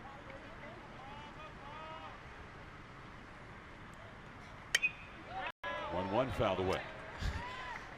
Torres is digging in, finds himself down 1-2 quickly. He's looking at Lem going, that was 5 straight fastballs for a walk. Like, you just dropped in 2 nasty breaking balls to me. Where's the old heater for myself? And, now down 1-2, big shift to the left side. Let's see if he can't poke something the other way. Houston, as we wait to come back to action. Cougars also have 1 weekend series left before they get into conference play. We've got another pitch comm issue here. Cougars will face Sam Houston for the second time this season on Tuesday. And then it's 3 with Arkansas Pine Bluff. Midweek against Rice, followed by the Big 12 opening series at home against Kansas State. Big 12 is so wide open this year. West Virginia today up 6-0 on Kennesaw State. They give up 7 unanswered to lose. That's, to me, potentially my favorite. 1 of 2 teams right now in the Big 12 ranked. Just so much to figure out. Arizona State's looked great. Most importantly, looking ahead to that Kansas State series, Jack, is that Houston should have Trey Broussard in the lineup again. Todd Whitting told us on Thursday, plan to sit him out this weekend, probably next weekend as well. Get him back for conference. Tyler Cox throwing to first, that's the only play. First out of the 9th. Way deep in the hole. And man, Tyler Cox, I don't care if he hits 050 on the season. What he's been able to do with the glove is invaluable for a ball club. And man, look at that throw deep in the 6 hole, right on a line. And again, out number 1 always so important here late in the innings. Again, you got the 6-run cushion, but sometimes when you're standing alone on that island, if you're Tyler Bryan, you can feel a little lonely up there. Big fastball up to 97, but always makes things a bit more comfortable when you get that first out.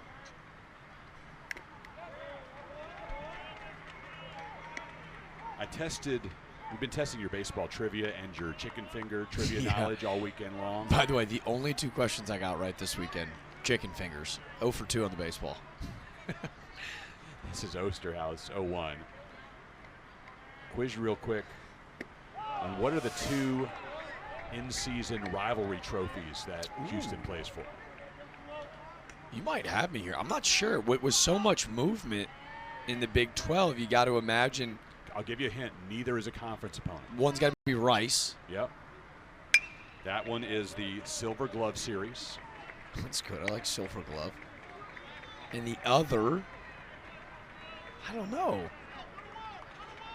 Give you a hint. Okay, talk to me. That's too much, too easy. Coach me up. No. Their name is in their opponent's name. Oh, was it Sam Houston? Okay, that was good. That's the Don Sanders. If I didn't miss there, I was getting a little nervous. I was like, I don't know if I want the hint. Right at Savatelli, but over his glove. If he was 1 inch taller, he's coming down with that ball. Instead, a line drive single by Osterhaus. Bama has runners on the corners with 1 out. I told you about the acclaimed career at Purdue Fort Wayne before he transferred in. The reason he needed 1 inch, he didn't have time to jump. This is 109 off the bat. I'd put in perspective, LeBron's ball leaves the yard at 108. This is 109. Driven out into right field.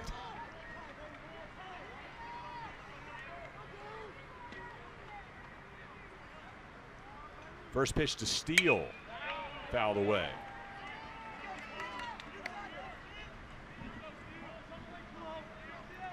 Six-run lead. You're just starting to throw at bats, right? Like, don't want to fall behind, walk the yard, allow Alabama for some free passes. Make them earn it.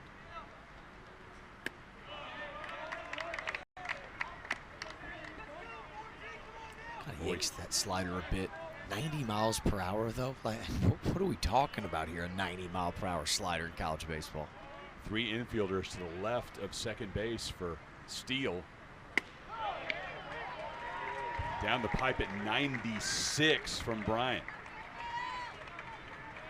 That big league stuff out of the back end for Houston.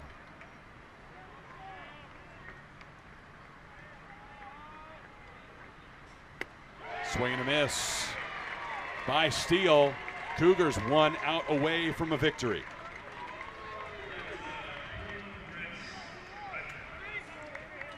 Make it nasty. Oh, make it nasty. I'm sitting 96. How could you not? And Steele, front side just gets down a bit late. Swings right through the slider. Tyler Bryant, you've got my attention. All Big 12 teams beware. This dude's for real.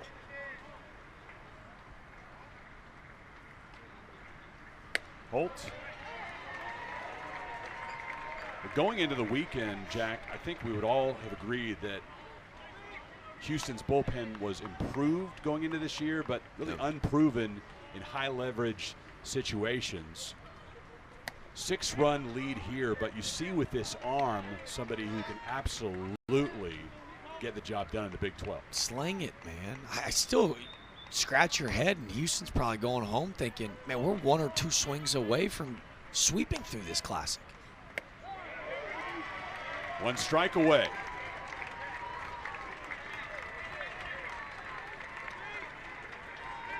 Runners on the corners, 2 out for Alabama. Bryant comes to the plate. Fouled away. It's really effortless, too. You know, sometimes you get those guys on the mound that are max effort throwers, if you will, and you hear the grunt, and it's full body. This is really smooth getting downhill. Tyler Bryant sees that one go foul. It does feel like it's been that kind of night for Alabama. You think about some remarkable defensive plays, though, by Blake Fields out in center field, robbing extra bases. But just a game of inches. I mean, this is just a foot away from being an extra base hit down the line and cashing in a run.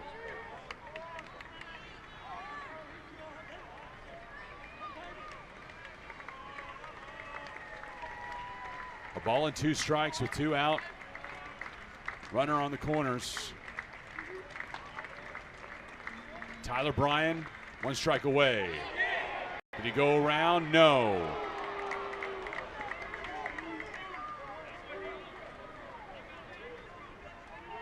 Third base umpire Eddie Newsom says no way. Body goes, but the hands never break.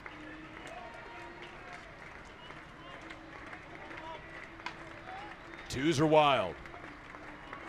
2 balls, 2 strikes, 2 outs, 2 runners on for Alabama. Missing in, full count.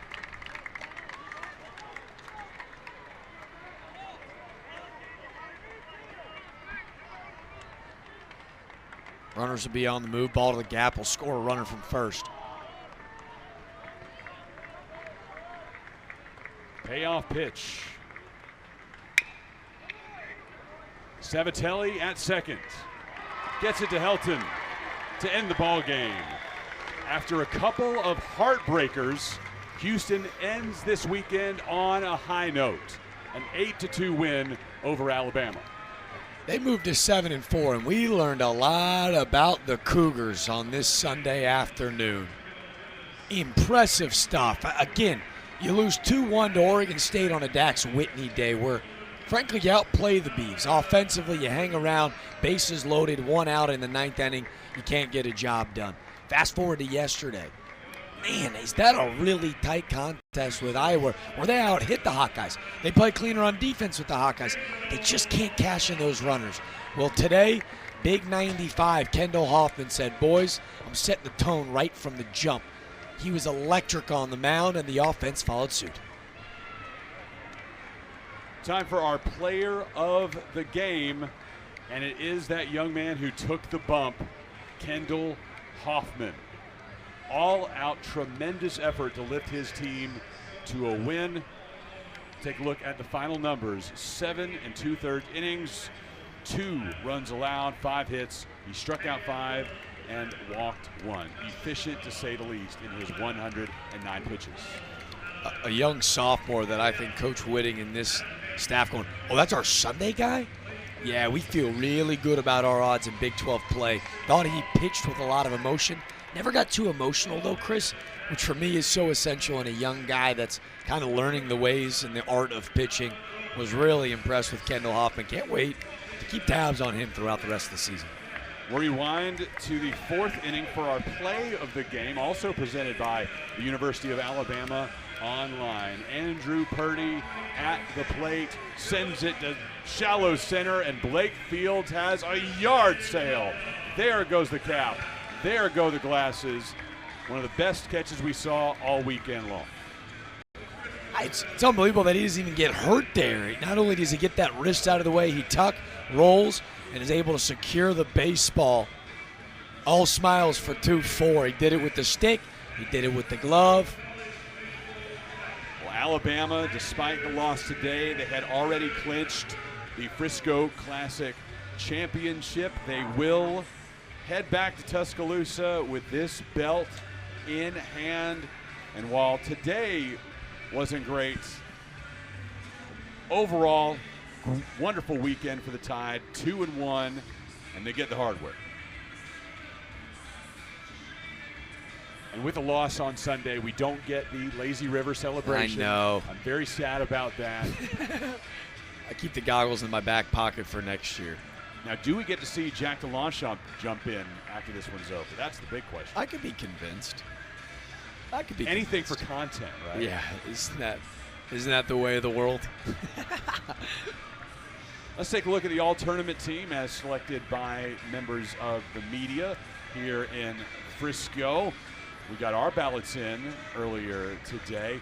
MVP, far right side of your screen, it is Justin LeBron. I think there was a little debate whether it was going to be LeBron or Iowa's Caleb Wolf. And then right as ballots were coming due, LeBron steps up and delivers another homer in the 8th and said, this is mine. Yeah, I think especially them walking away champions of the Frisco Classic, that helps his case. And Caleb Wolf does not take away what he and his counterpart Mitchell at the top of that lineup did this weekend.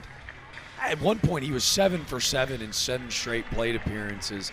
That guy was unbelievable in the box. Iowa was a lot of fun today, but hey, everyone walks away with a W. But to your point, Justin LeBron, Dax Whitney, some of these names that we could potentially remember forever. Hey, even Albert Robles, he's the difference in Oregon State potentially winning 2 games and going 0 for 3. A lot of stars shining bright here in the great state of Texas. Congratulations to the Cougars on finishing off the weekend with a win, and to the Alabama Crimson Tide on capturing the Frisco Classic Championship for 2026. The 10th annual edition. So glad to be part of this event for the entire decade. To Nathan Wooldridge, Ryan Holloway, everybody behind the scenes at Peak Events, another job well done. Great working with all my partners on air, Jack DeLongchamp, Darren Vaught, and Coach Pat Casey. My name's Chris Mykowski. Good night from Frisco. We will see you again right back here at Riders Field in Weekend 3 of the 2027 season. Enjoy the rest of the year on the road to Omaha.